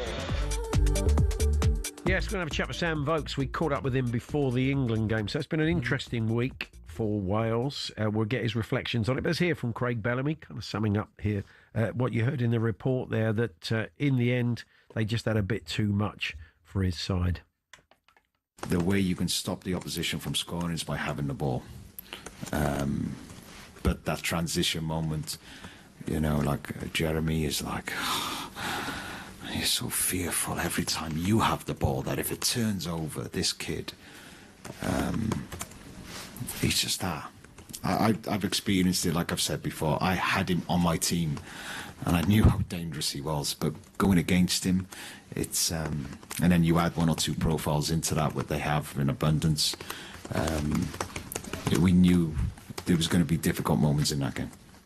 To be fair, Docu was virtually unplayable. Well, I mean, he is most weeks at the moment. Sensational. And he worked with him at Anderlecht with Vincent Kompany, so he knew that he was going to be a handful, and so it proved he was really difficult. I thought Wales, I mean, the 4-2 was a little bit of a harsh scoreline. Yeah. I thought 3-2 would have been fair. The pen did change. Look, let's bring Sam Vokes into the conversation, former Wales striker. Hi, Sam. Afternoon, guys. How are we? Good, thanks. I mean, as Craig was saying last night, they got the crowd going at 1-0 where Joe Rodon scored that header and had a bit of momentum, but it kind of took the wind out of the sails, that penalty. Did seem a pretty harsh one, didn't it? I mean, the second one I don't think anybody's arguing about, but first one felt a bit harsh. Yeah, I think so. Look, I was there last night, and I know the atmosphere you can get in that kind of City Stadium, and as soon as Rodon popped up from the corner, it got everyone going. And I think, as you say, that penalty just took the wind out of our sails. Look, was it a penalty? I'm not sure. I was there at the moment, and I don't think it was. But who am I to say what the offside rule is, the handball rule is these days? Because I'm not sure anyone else in the stadium thought it was until they looked at VAR. I think the thing is, it shouldn't be handball. It was handball in the current regime, but it shouldn't be. And you can blame. We know you can blame for that. Yeah, it needs looking at because it's one of the biggest flaws in football at the moment. It's interesting what Craig was saying there. The way you just deny them the ball. So many teams, and with respect to Wales, minor footballing nations come up against sort of big hitters full of stars like Belgium, and they just sit deep, 2 banks of 4, and just try their luck and hope to hit him on the break. But that's not the way he's going to play football, and people shouldn't expect, because he's been very upfront about the way he wants the team to play. No, exactly, and that's what we've seen from the Craig Bellamy side in the 12-13 games. I think he's been in charge. Obviously, he was unbeaten for the first 9. The last couple of games have been tricky games for us, but look, he wants to take on these oppositions. He wants to play them playing football, and that's what we have done. And I think it's pride, really, watching Wales at the moment. We're exciting. We're looking to take it to teams. And sometimes last night you just come up against stronger teams, and a team full of De Bruyne and Doku. Doku was as good as I've seen live last night. Honestly, he was causing us some trouble. Yeah, there is something about when I've seen him in the flesh a couple of times when he's come to Spurs, and you have as well. Yeah, he's great. There's something, honestly, it's seeing him in the flesh. I think you often appreciate it more, don't you, than you do watching it on TV. Yeah, I think so. And look, as a fellow footballer, I didn't envy our left back, Ben Davis, last night. Every time he picked up the ball and ran at him. And congratulations to Ben. He got his 100th cap last night. It was amazing to see. But yeah, Doku running at you is a whole different entity. He picked up a knock. I don't know if you had a chance to chat to anybody after the game. Is he okay? It didn't look great when he went off. No, I sent my congratulations over, obviously, on the 100th cap, but he picked up a knock and... yeah, I've not seen him since, but he's, I'm sure he'll battle through, as he does always. Yeah, we're hoping to get him back for Spurs. Wales had some good chances at 2-1. I thought that Harry Wilson, when he was 3, either should have shot or crossed it, cut it back with his right foot, but he tried to cross it with his left foot. That was a great chance. Would have made it 2-2 going into half-time. Yeah. Would have been different, but there you go. Let's talk a bit about some comments that Lee Carsley made yesterday. He said, we need more centre forwards. We need more orthodox number 9s. We're capable of scoring goals. We really value that position. He's talking about the England under-21. But this is everybody. This is not just the England under-21. No, this is a big complaint throughout world football. So he's playing plenty of number 10s. Yeah, he's playing a false 9. I wonder what it's a product of. I don't know if we're going to call you an old school number. Are we going to call you that, Sam? Is that fair? I love the title of being an old school number 9. That'll do for me. Good. So, I mean, as you kind of work your way through the game, do you see differences now? You're still playing at Gillingham. Is there a feeling that players are going to have to do more than score goals, have to have sort of more to their game?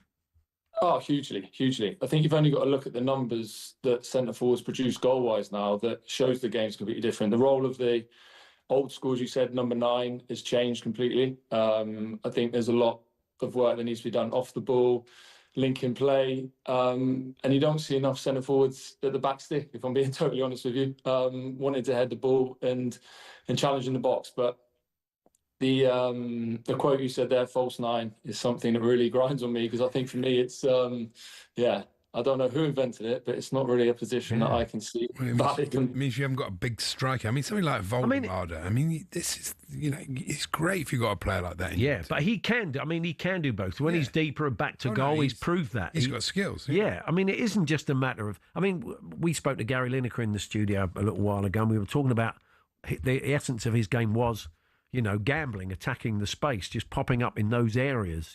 Players like Clive Allen. That was their careers. That's what they were brilliant at, But they were probably working in an era when that you could do that. That would need to be the only string to your bow, and it's still the most important thing in football, isn't it? Yeah, I think so. And look, for me, I think even if we go back to Wales last night, I think we always need to look. We have Mark Harris up there, and we've got Kiefer Moore, which is another option. I think when I see a team that I support or want to do well, is I like to see it with a focal point down the middle. I think a lot of people would agree with me there because. Look, what do you want to do at the end of the day in football? You need to score goals. So for me, having that focal point on the pitch and having that person to play off, hold the ball up, and as you mentioned there with some of the great centre forwards of old, get in the box and score goals. See, this would suggest, from Lee Carsley says it working with under-21s, that the academies are not producing proper number 9s. Yes, which I totally agree with. I think it's a dying art. I've played that kind of old school, as you mentioned, centre forward my whole career, and it's something I love doing, but it's something that's probably not taught that much anymore, if I'm being totally honest. And I do work here at Gillingham with a few of the lads, and I've done it at Wickham in the past, because I think it's important to go over analysis and look at how you play that role, because I think it's sometimes forgotten in coaching and academy levels now. It's interesting. You'd imagine for England, not that Sam's worried about this, but England going forward in the World Cup, they do need backup to Kane. They can't just rely on him.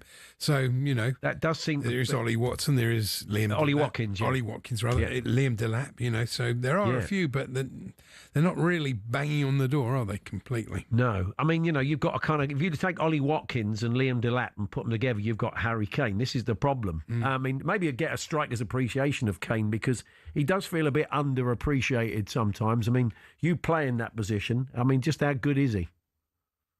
Oh, well, I don't think your listeners need me to tell you how good Harry Kane is. For me, he is the top at that level.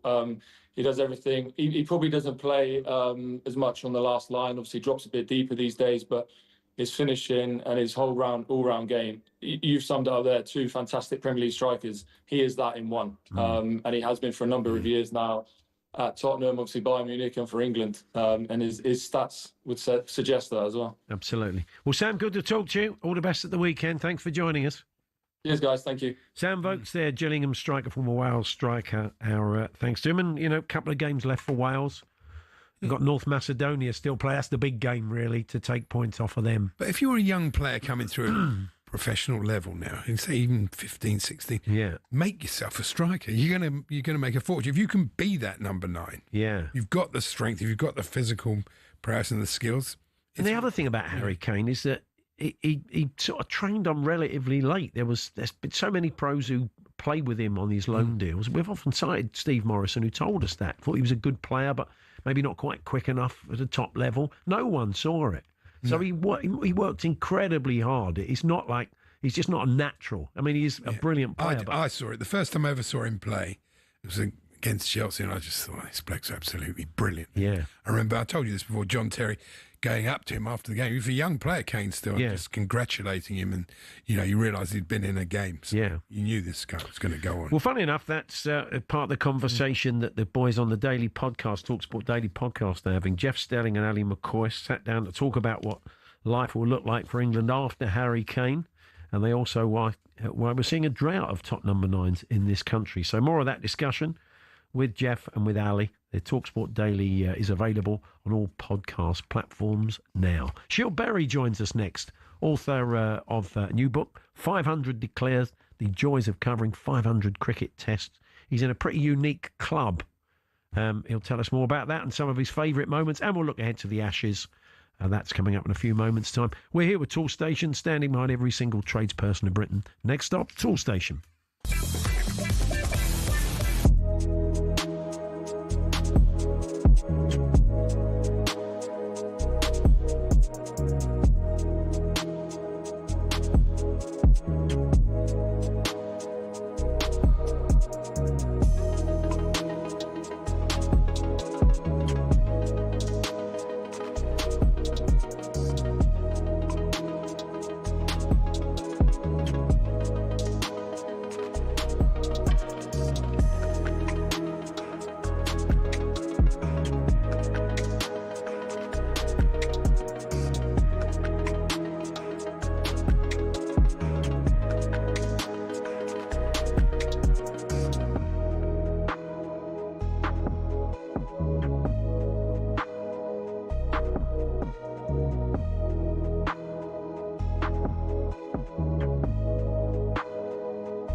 Going to talk a bit of cricket now.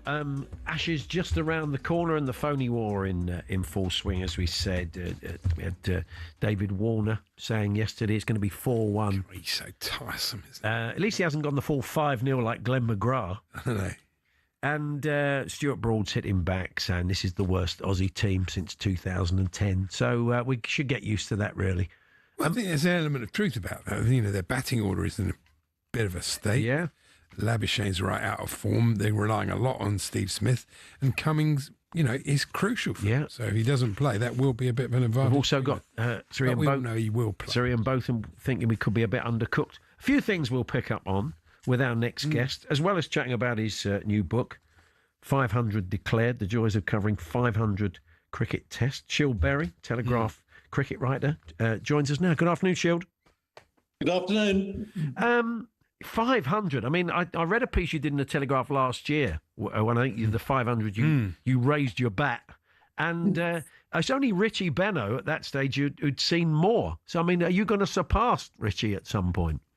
Oh, good now, gracious. No, I don't think so. Richie, I think he did probably about 600 tests. I mean, he passed 500. 5 or 10 years before he died. So he'd be well up there on a pedestal, and that's where he should be. Yeah.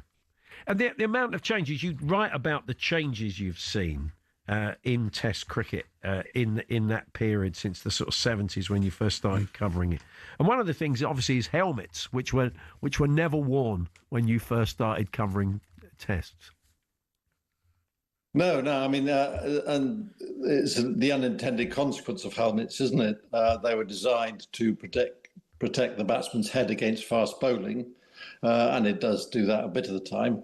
But what it has basically done, the helmet has freed the batsman to slog slow bowling with a horizontal bat, whether sweeps or reverse sweeps, and therefore eliminated the risk of the top edge. And, that is the most likely injury in cricket. It's not the ball from a fast bowler going straight into your mush, it's the top edge from the bat. So wear a helmet and you can play ramps, scoops, sweeps, whatever you like. So that's been the unintended consequences. There are many different forms of cricket now, but it's encouraging, I think, that the series just gone, and especially the fifth test, still captures the imagination like no other form of cricket can. Well, I'd hope like no other form of sport can, because it goes on for so long. I mean, a 5-test series, I mean, that's what I love. That's the most dramatic form of the game. So we had the Oval last day of the series, that Monday morning.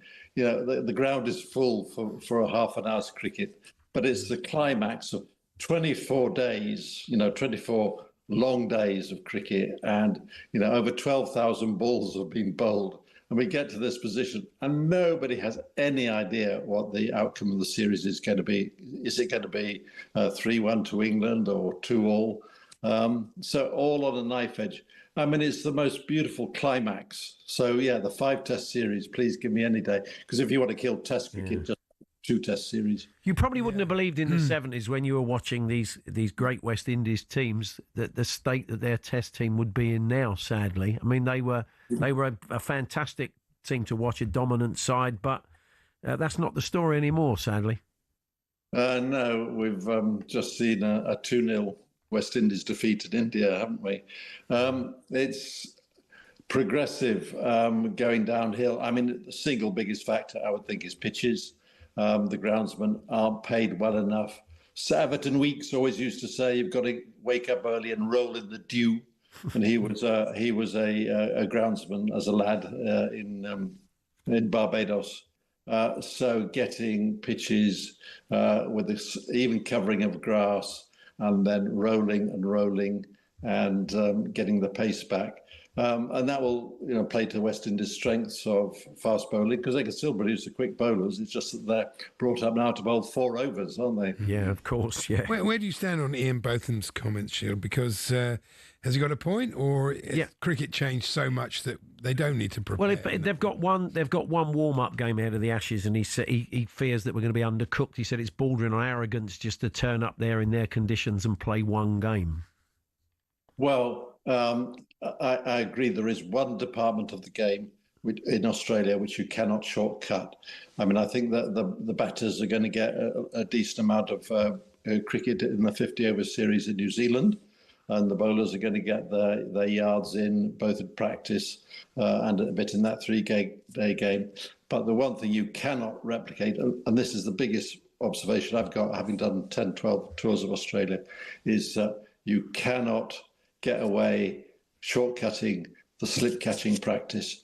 You need several games, state games, red ball cricket, hard, long days in the field, in order to make sure that you catch the appropriate percentage of chances. Because I can see, if you remember the last couple of days, a couple of tests last summer, we had Root dropping one, a vital one at Old Trafford, basically costing them the series, you might say. Brook dropped 2 at the Oval Test. Duckett dropped 2 in the Oval Test. And the quickest way to erode a batsman's confidence is to get him attack another department of his game and get him dropping those catches.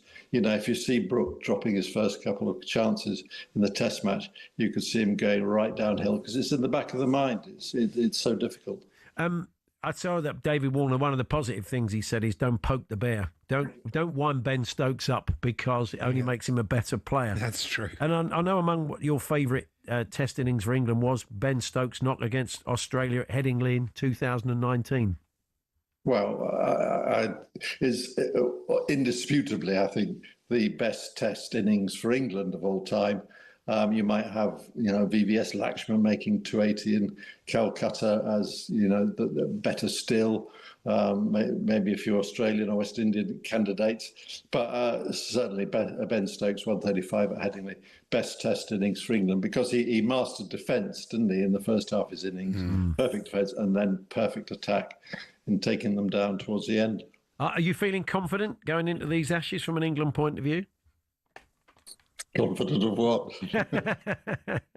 I'm confident there'll be a result in at least 4 of the Test matches. Pin me against the wall, and I'll say 3-2 Australia. Really? Okay. Yeah, I mean, they're in the last week or so, Labuschagne's come good. He's made 3 centuries. Oh, okay, so he's hit form again. Okay, you struggle. Yeah, Khawaja's made red ball runs. I mean, that's 2 of the top 3 places sorted out. Cam Green and Bo Webster down the order. I just think there's a tightness there, whereas if you look at the England lineup, there's a looseness there. I mean, Brook, absolute key is shot selection. If he starts playing loose shots outside off stump, if any of them do, then there are enough pace bowlers and good slip catchers there to decide the series. So I think the Australian collective batting technique is tighter overall than England's. Well, I think we're all looking forward to it. Shall we wish you well with the book? Thank you very much for joining us. Thank you, fellas. It's called 500 Declared, the joys of covering 500 cricket tests. All the stories there from life on the road around the world watching cricket from Shieldberry. And that's available. It's published by Bloomsbury Sport and is out now. Cricket-wise, we're delighted to say we're going to be bringing you the T20 and One Day series, which is gets underway in about 4 days' time. New Zealand playing England. I think we've got 3 one-day or 3 T20s, so plenty of white ball cricket to come ahead of the Ashes. So we'll bring that to you on talkSPORT 2. And being New Zealand, the timings aren't too bad, are they? Because it's a little bit later on in the day. So anyway, yeah, that's something to look forward to. We'll give you a bit more information on that over the next few days. Still to come this afternoon. Bless you. Kevin Horlock joins us, City hero for scoring a goal in that Gillingham game, with something we may touch on. But Kevin's now the manager of Malden and Tiptree, who are making waves in non-league. They're the lowest ranked side still left in the FA Cup, and they take on Port Vale away. And the FA Cup first round draw was made last night. So we'll have a chat with Kevin, talk about the club. We're going to hear from Jason Manford in the next hour as well. Talk a bit of pickleball, although paddle is his game. And we'll be looking at whether there's any more Cape Verdes around the corner after they qualified last night. Any more minnows that could be heading to the World Cup next year. That's all to come.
Yeah, just to confirm, New Zealand, England, the first T20, 7 a.m. this Saturday morning on talkSPORT 2 for that first T20.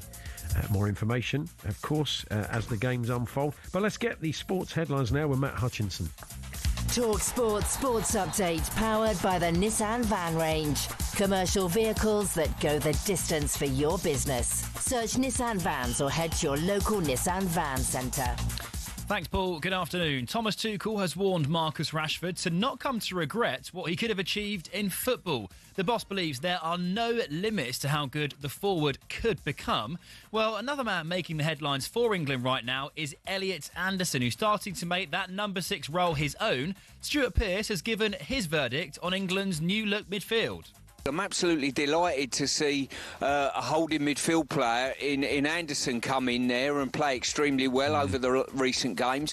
But more importantly, that frees Declan Rice to play further up, and his aggressive press both in and out of possession.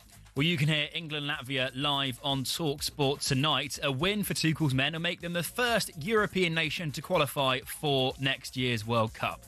Elsewhere, David Coote has pleaded guilty to making an indecent image of a child. It relates to a Category A video, the most serious kind, which was found by police in February. The former Premier League ref is due to appear in court again in December. Now, there are reports swirling that tax issues were a major reason behind Steven Gerrard not taking the Rangers job. Having lived in Saudi for over 2 years as Al Ettifaq manager, Gerrard would face costs if he moved back to the UK. As expected, Simon Jordan's feeling sympathetic. So all your football career was defined by money, Stephen, is it?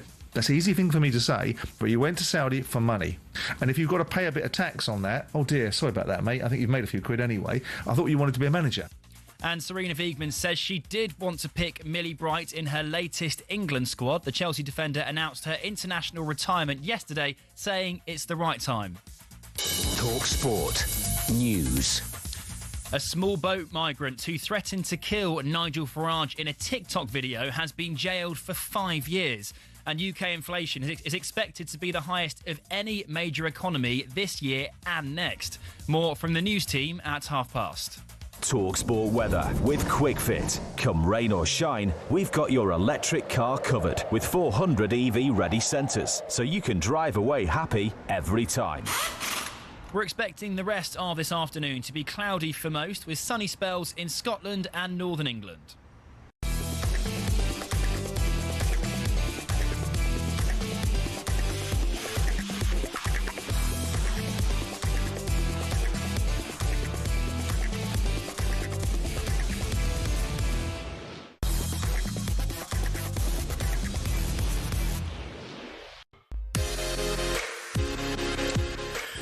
Good afternoon, Paul Hawksbee and Andy Jacobs here on talkSPORT. We're in the final hour today. We're going to hear from Jason Manford. He's massively into paddle, as we know. He's often phoned us on the show when he's been in a different area doing a gig, finding out where he can get a game in.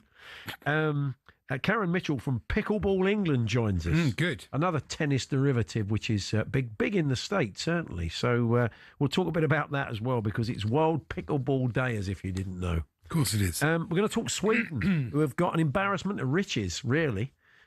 Two of the top Premier League strikers when they're fit and at it. But looks like they're not going to qualify for the World Cup, and John Dahl Tomasson, their manager, has been sacked today. So Swedish football in crisis. As you say, Andy, saves us playing them in the World Cup and drawing 1-1. Very much so. What normally happens. Yeah, absolutely. And sticking with the World Cup and qualifying, Dale Johnson from ESPN joins us to look at what Cape Verde achieved, and also to chat about whether we could see some other minnows. And there's an interesting thing going on in one of the African groups, that they're starting to wonder whether they might have to draw lots or even toss a coin to see who goes to the World Cup. But Dale will tell us more about that later on. Now, we had the FA Cup draw for the first round proper. We did the last round. Yes. Which I don't know what we did to our next guest team. Maybe you can remind us how we drew that out. But it didn't matter because they won anyway. Malden and Tiptree, who are going places in the pyramid. And so they had to Darren Moore's Port Vale. And the manager, well known to City fans and West Ham fans as well, Kevin Horlock joins us. Hi, Kevin. Hi, nice to meet you. How are you doing? Yeah, we're good, thank you. We're good. I was forgetting, of course, you scored in that Gillingham game. You got the first goal on the way back at Wembley. I got the other goal. Yeah. Obviously, everyone remembers Paul Dickoff's, well, I'll say last minute. It was in injury time, wasn't it? Equaliser to take us to penalties, yeah, which was an unbelievable day. To be fair, I didn't get to enjoy it on the day. There was so much pressure on it all, and it's all a little bit of a blur. But, yeah, it was nice to come through that, and obviously to see the club where it is now was really nice. Do City fans still remind you of that when you see them out and about? It was kind of the start of it, wasn't it? You know, without them being promoted, without that. Although I think they yo-yoed a fair bit after that, didn't they, really? It was a different time for the club, wasn't it? Yeah, that was the turning point. I don't think as players we actually realised the state of the football club, the amount of players that were there, the financial trouble they were in. That day was make or break. Yeah. We didn't know as players, but obviously City fans still remind me, still look at me as a hero, which I find a little bit embarrassing because we're probably the worst Man City team in history. But I'm just glad. I love my time at City. I was there a long time, and to play a little part in their history is really pleasing. So what did we give you last round when we did the draw in the studio? You give us Flackwell Heath at home. Oh, okay. We did you a favour. I mean, with respect to Flackwell Heath, and that's not a phrase I use very often. I've no idea how good they are. What was the score of that? Was it quite comfortable for you? No, it wasn't. Do you know what? They're a team at our level in a different division, right? But hadn't lost this season in the league, so it was two unbeaten teams in terms of league, same level. And the game didn't go to plan, if I'm totally honest. They're a good outfit. They're organised. We got one up with Super Freddie Sears scored for us, which he's been doing on a regular basis. And he's done it, obviously, at a much higher level. And then we had a man sent off and give a penalty away in the first half.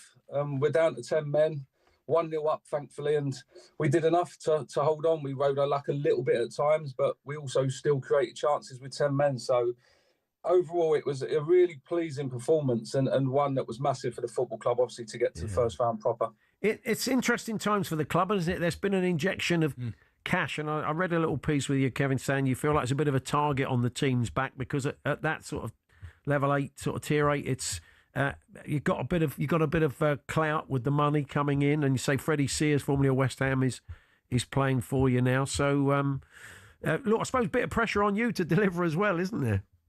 Oh, it's massive pressure. And that was probably one reason why the job was so inviting to me in terms of I've not really had that pressure since stopped playing professionally. So non-league clubs, a lot of them like to just survive. This is totally different. The new owners, Barry and Scott Druitt-Barlow, have come in. The breath of fresh air, not only for Malden and Tiptree Football Club, but for football in general. They openly admitted they didn't know much about football. They're businessmen. But this is about the community. And there was scepticism going, oh, they're buying it for the land and building houses. Let me tell you, they couldn't be further from the truth. They're serious people, got an incredible family, and they're doing unbelievable stuff for the football club and the community. We have events there. We've had darts. We've had wrestling. We do bingo. The match day experience has become affordable for families. There's great food. They've made football accessible for all children in the area by bringing prices down. They're incredible people, and I just feel very fortunate and thankful that they've given me the trust to do the job for them and be manager of their first team. And so far, so good. We've got to our first milestone, which was first round proper the FA Cup, and they want to win the league. So, yes, we've got pressure. We've got the target on our back. But like I said in an interview last night, the Port Vale game away in the FA Cup is nice for us because it's probably going to be the first time this season that we've not been favourites to win a game of football. You've got 5 games to keep the lads on track before then, though, because they'll all be thinking about that one. Yeah, and you are top of the league at the moment, but, not by much. It's pretty tight up there. I'm looking at the table now. Yeah, 2 points clear we are with a game in hand, which is our game in hand tonight. So, and then we actually play Felixstowe, who are sitting in second on Saturday. So, yeah, look, that is always been our main aim. The league is to get up and start climbing the football pyramid. That they've invested a lot of time and a lot of money into the football club, and they're going to want results. And I'm fully aware of that. So, yeah, the league is our bread and butter. The FA Cup draw was brilliant for us, and we look forward to that when it comes around. But up until then, we've got points to put on the board. I don't know if there's been discussions already, Kevin, but I imagine you'll be on the tally as the lowest ranked club playing a League One club. So I would imagine it'll be on the box, won't it? Yeah, I would like to think so. You just never know, dear. There's another couple of really nice ties in there, but being the lowest ranked, pulling a team out the highest division that we could have picked, hopefully puts us on telly, and hopefully gets the name out about Malden. Hopefully put a good show on, and I think getting to the first round is for all the work that's gone on at the football club. Obviously, the backing by the owners obviously needs a mention in that. But we've got loads of volunteers, loads of staff and supporters that have been at the club for a long time. So hopefully we can make them all proud on the day. It's no pressure on us. It's a free shot for us. So we'll go there with a decent squad, by the way. I know we're step 4 in stature as a football club. I believe my team could play higher than that. We've got players that have played much higher than that. We've got players that have played in the league. So, yeah, we'll enjoy it when we get there. And you would have played against Darren Moore over the years, wouldn't you? I would imagine. Yeah, I think I would have a few times. Man Mountain, what a player. Yeah. Yeah, I certainly won't be getting arguments with him on the touchline, let me tell you. No, he's a good man. I think. Good stuff. Well, look, we look forward to the game. I think all being well, we'll have a chat with Freddie just before the match in the build-up to it. But for now, Kevin, good to talk to you. Thanks very much, and all the best. Congratulations. Thank you. Thanks for having us on. Thank you. Malden and Tiptree manager there, Kevin Horlock. Home of the Jam. The Jammers, they're called. Yeah, that's what the team are called, the Jammers, yeah. Tiptree Jam. Tiptree Jam. You're a fan, Andy? I am. Oh, so I think we all are, aren't we? Well, who wouldn't be? Like landlord Lark be getting a case of jam. Will be you're not getting no jam from anybody, and let's be honest. I don't usually. Let's no, be honest. We're going to hear from Jason Manford, and we're going to talk pickleball. A lot of people have thought this show's money for jam. Money for jam. They've often said that. Yes, and we'll be doing that. And what else will we be doing? Oh yeah, we're talking Sweden and just how ropey they've been recently. Not going to qualify for the World Cup, which is a bit of a shocker considering the players they have. No, it's good. That's all. It's good. Well, it's good for us. Okay. What do they ever do at any tournament? Really, they're generally like boring, aren't they? When Generally. Finished third place in 1994, didn't they? That's a very good knowledge there by you. We are. You asked me to pick the facts out. That's what I do. Thomas Brolin and all that. Of course. And that was in America, so they would love to have gone back and done well. That's true. I guess. Anyway, I think they did, wasn't it? 4-2. Anyway, I think so. You're listening to Hawksbee and Jacobs on Talk Sport with Tool Station. Next stop, Tool Station.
For Hawksbee and Jacobs here on talkSPORT, our own Harry Durham has popped out at the Pro-Am Paddle Tour in Canary Wharf in London. We're going to cross live to him now because he has a guest with him.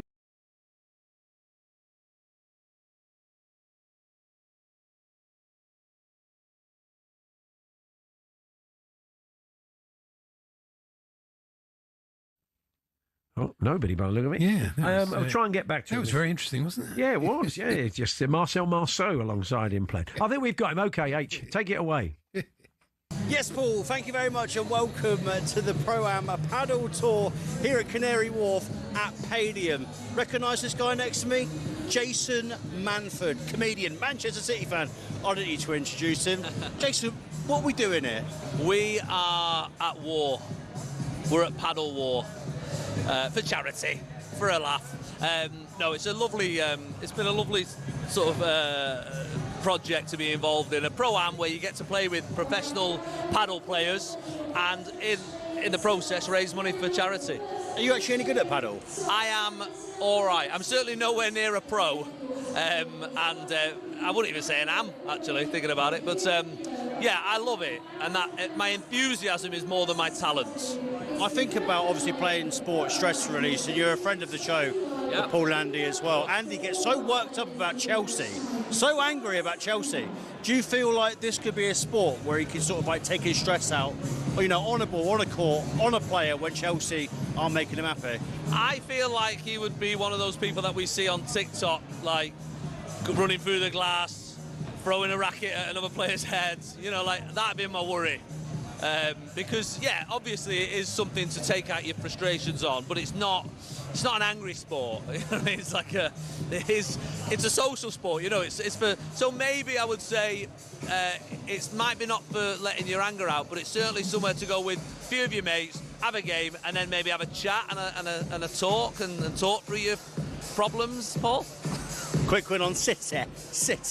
How are you feeling this season? Obviously, lost a couple of games already, but I hate to ask Man City being dark horses because they're an absolute phenomenon of football club, but do you think you're going to be right up there this season? I mean, yeah, because we have been, and there's nothing I've seen that makes me think we're not going to be again. We're not going to run away with it like we have done in previous years, and it'll be close again, but other teams are dropping points as well, so I think there's no clear favourite, and actually it makes it for a better season, doesn't it? So yeah, I'm certainly not as confident as I've been in previous years, but then you know, it's still, you got to remember, for a lot of City fans, even though it's been, you know, a bit of domination for the last decade or so, like in our heads we're still rubbish. Like it's just, if you're like my age, and you know, you're still always thinking, oh, typical City, even though this team is you know, magical at the moment. So you know, it lasts as long as it lasts, but we're enjoying the ride. Jason, I want to thank you so much for your time. Nice one. Good luck out there. Paul, back to you. Thank you very much, Harry. There we are. It's Harry Durham with Jason Manford. You could have fitted in a telephone box together. Close, weren't yes, he does man mark, Harry. I think he plays at the back when he plays for the talkSPORT team, so he wasn't properly man marking. But now, we're talking paddle there. We're going to talk pickleball now. Another very popular game globally. I think Friday is World Pickleball Day.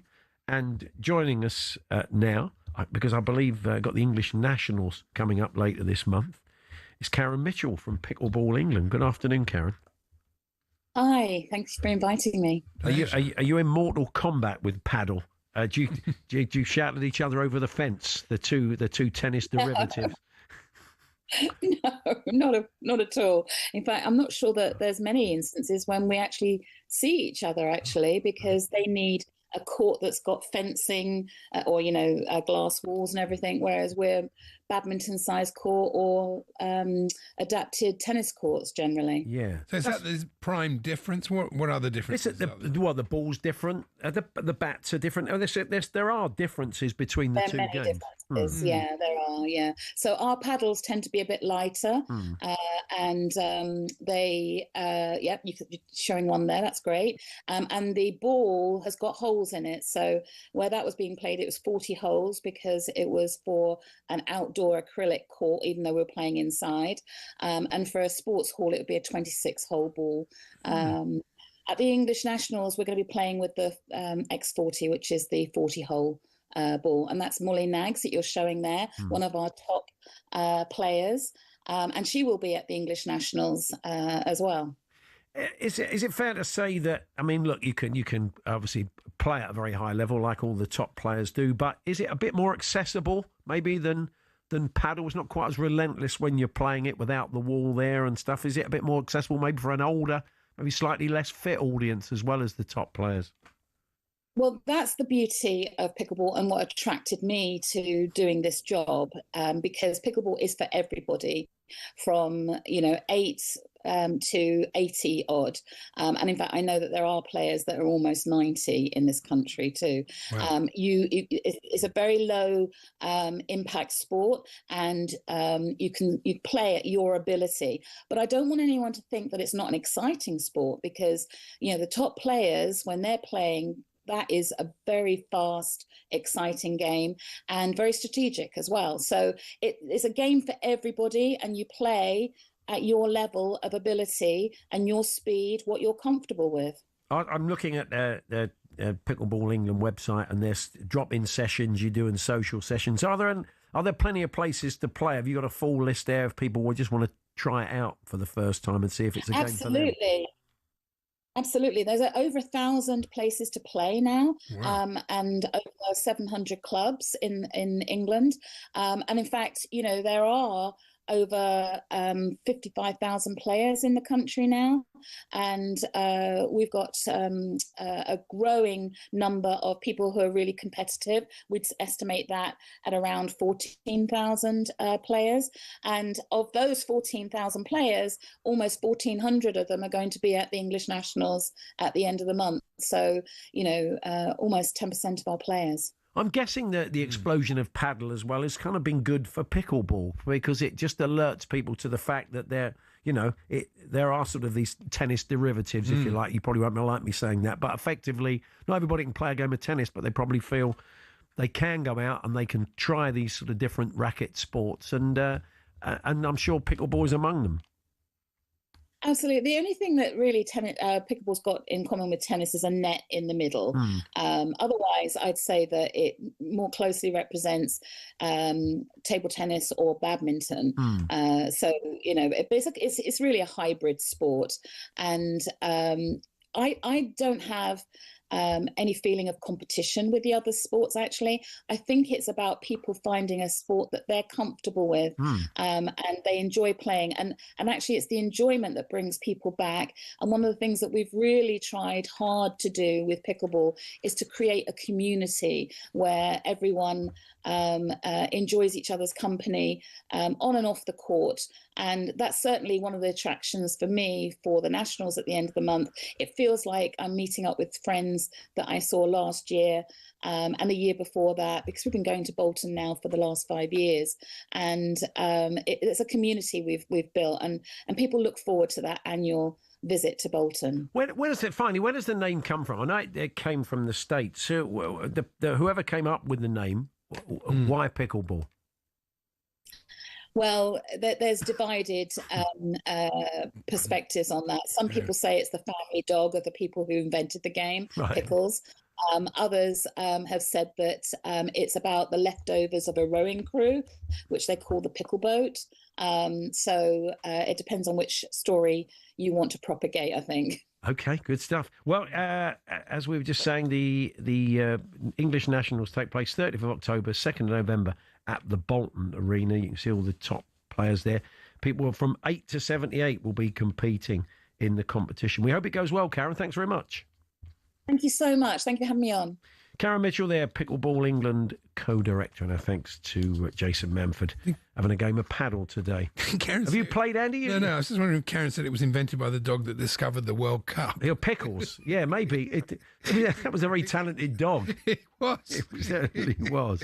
I haven't played. I'd like to play. I used to play tennis quite a lot. I wasn't very good at it, but I loved playing. You never quite recovered from seeing Cliff Richard with his car broken down after you left the tennis club, and you never stopped and helped him, did you? No, that's it.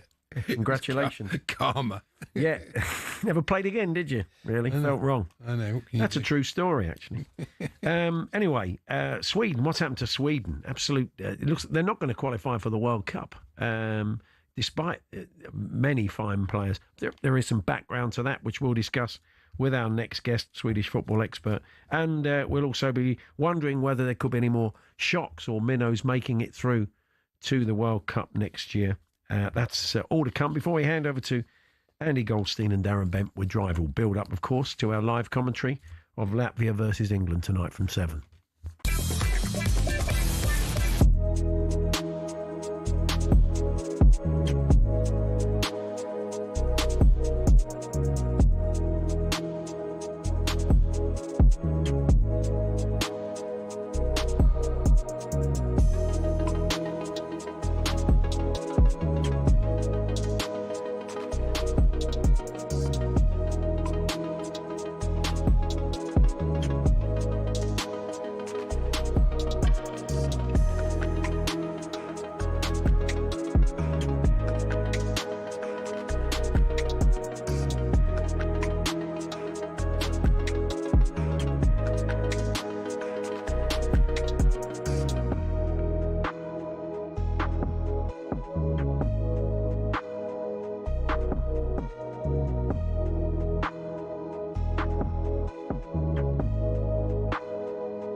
David Coote has pleaded guilty to making an indecent image of a child. The charge against the former Premier League referee is linked to a video recovered by Nottinghamshire police in February. He was sacked as a professional match official in December after footage surfaced appearing to show him making abusive comments about Jurgen Klopp in 2020. Elsewhere today, talkSPORT's Adrian Durham says the sky's the limit for Elliot Anderson. Tuchel's described him as the full package, and he absolutely is. See, we've all been thinking, oh, Adam Wharton's got to get in. We haven't got a Rodri-style midfielder. Tuchel has made it clear. He made it clear to us last summer. He wants a Rodri-style midfielder. He sees Elliot Anderson as that man. And with England's midfield functioning better over the past couple of games, we're told one man may struggle to get back in. I honestly think there's a part of Tuchel doesn't want to start Jude Bellingham. He's come in and there is something quite clearly that he doesn't like about Jude Bellingham. I think Thomas Tuchel will want this to work. He will want them to go and win well tonight. Daily Mail reporter Craig Hope speaking there. You can hear England in Latvia live on talkSPORT from 7 tonight. Now, Northern Ireland are licking their wounds after a tough 1-0 loss to Germany, but Michael O'Neill is still hopeful they can make the World Cup via the playoffs. Certainly the last two games are massive games for us to play for, and hopefully we can have something to play for in March.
Paddy's Pick on talkSPORT with Paddy Power. Can you guess who's made the headlines this week? 18 plus, be gamble aware, don't all. Time now for Paddy's Pick in association with our official betting partner, Paddy Power. In Paddy's Pick, I asked Andy to identify a mystery sports personality who's made news headlines in the recent past. And he's Paddy's Pick of the week.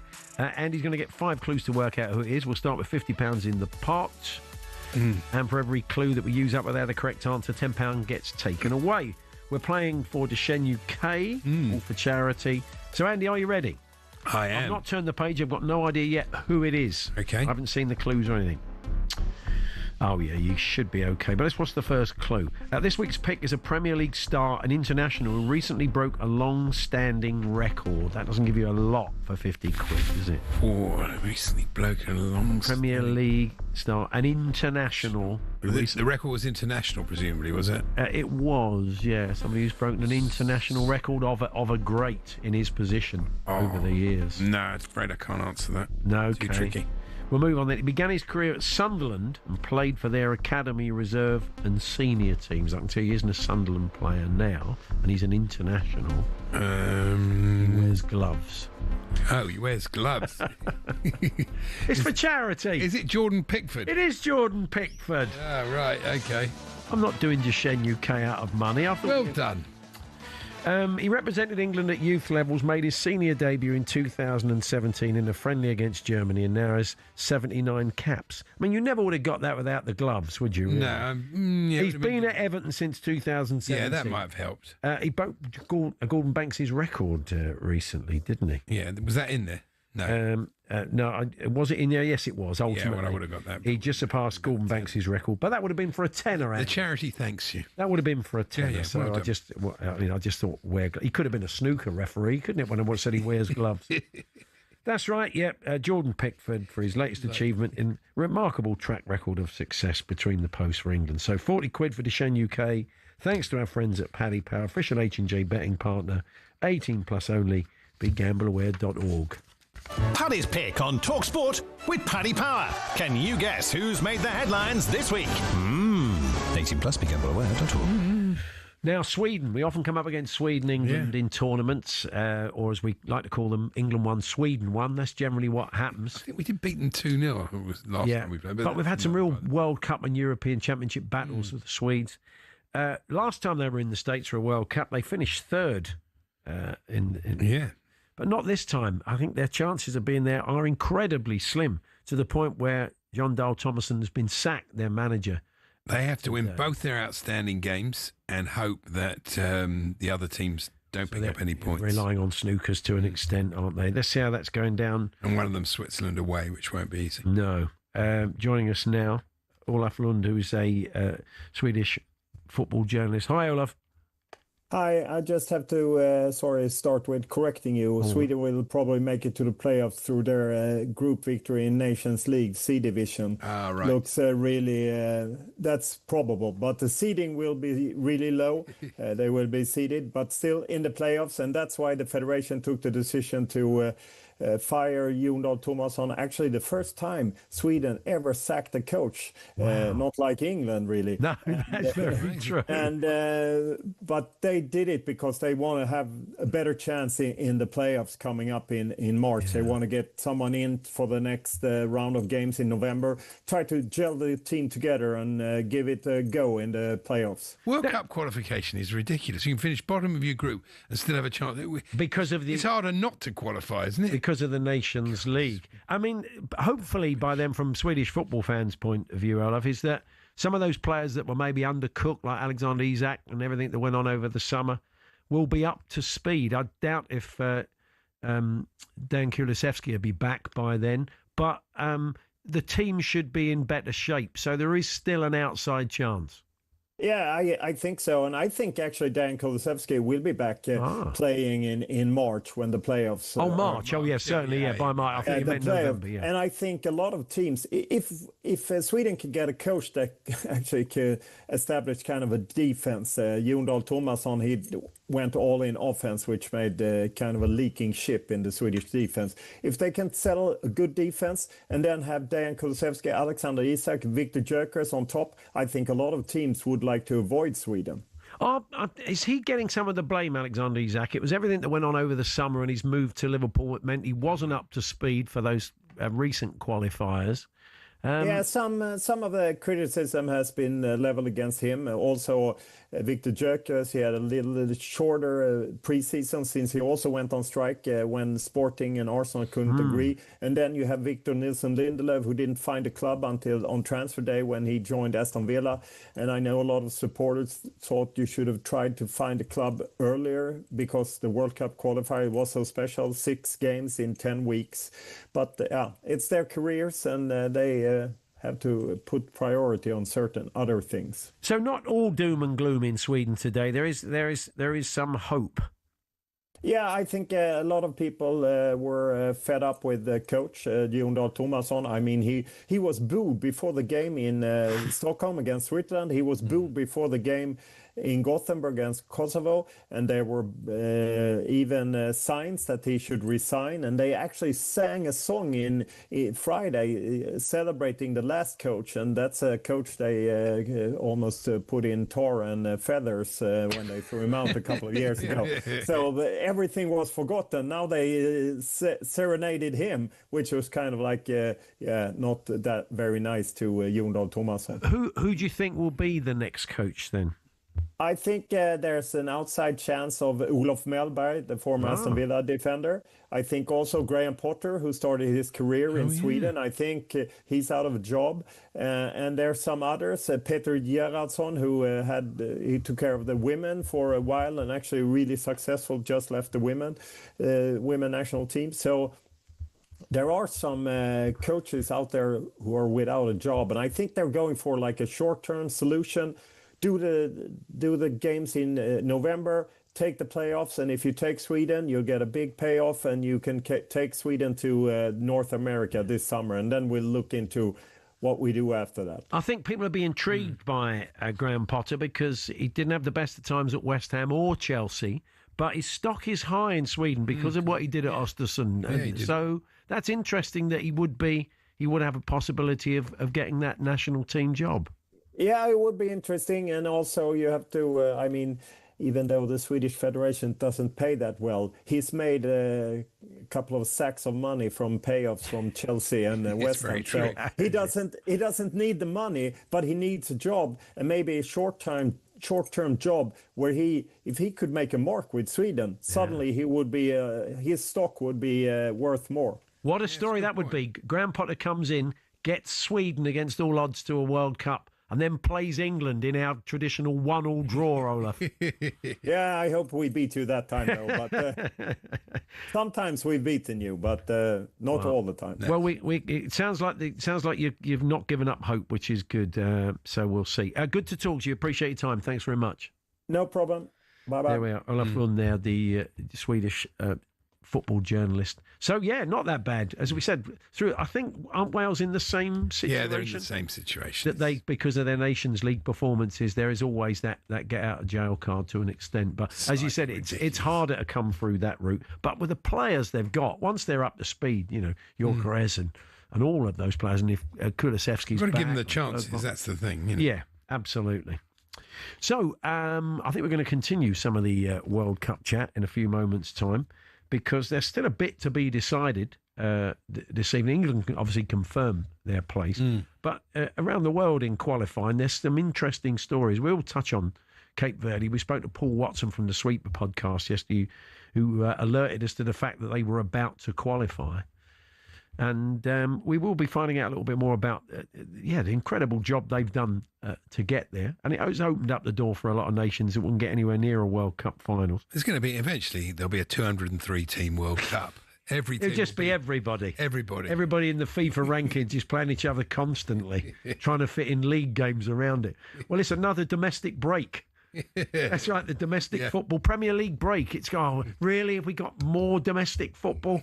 We'll all sit there moaning about it, won't we? Not another Manchester derby. Anyway, talking of which, former Manchester United, England and Watford goalkeeper Ben Foster, always good value, will be alongside Jeff Stelling for the show tomorrow. He'll be joined by a number of top guests, including Ben's former teammate, now Plymouth Argyle boss, Tom Cleverley will be with them. So, Ben, always good value alongside Jeff That's tomorrow, talkSPORT breakfast from 6 a.m. So set your alarms. We're here, of course, with Toolstation, standing behind every single tradesperson in Britain. Next stop, Toolstation.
Paul Hawksbee and Jacobs here on talkSPORT. Well, as I'm sure you're aware by now, Cape Verde have qualified for next year's World Cup with their victory last night.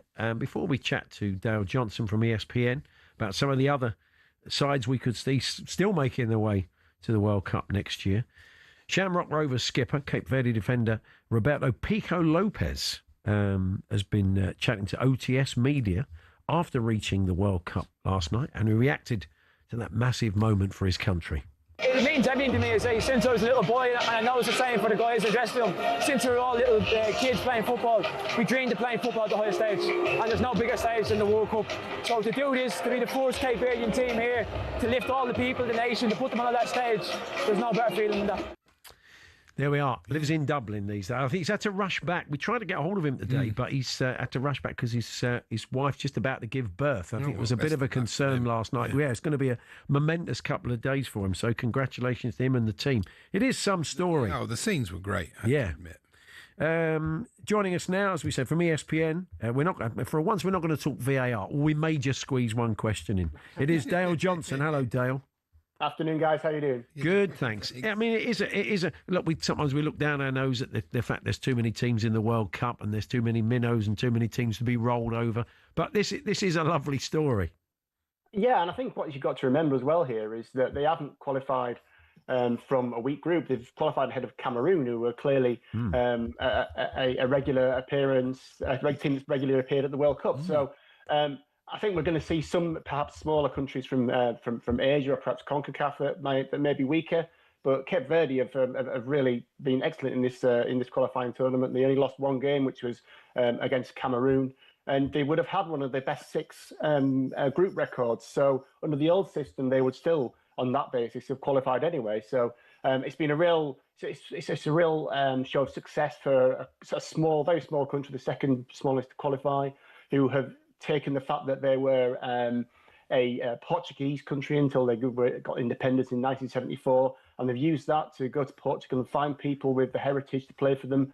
They've actually found a really rich vein of talent in the Netherlands. There's a Cape Verde-based population in Rotterdam, and they've got 4 or 5 internationals who are actually living in the Netherlands, and that's taken them alongside their local players to this situation where we're going to see them play the World Cup next year. Now, one of the other stories from the African groups is interesting. Around Nigeria, I saw you tweeting about this earlier on. I mean, how they're going to decide who comes out of this group. Tell us more, Dale. This is, if we went into every possible scenario about this group, we will be here for about an hour because there's 3 teams in contention.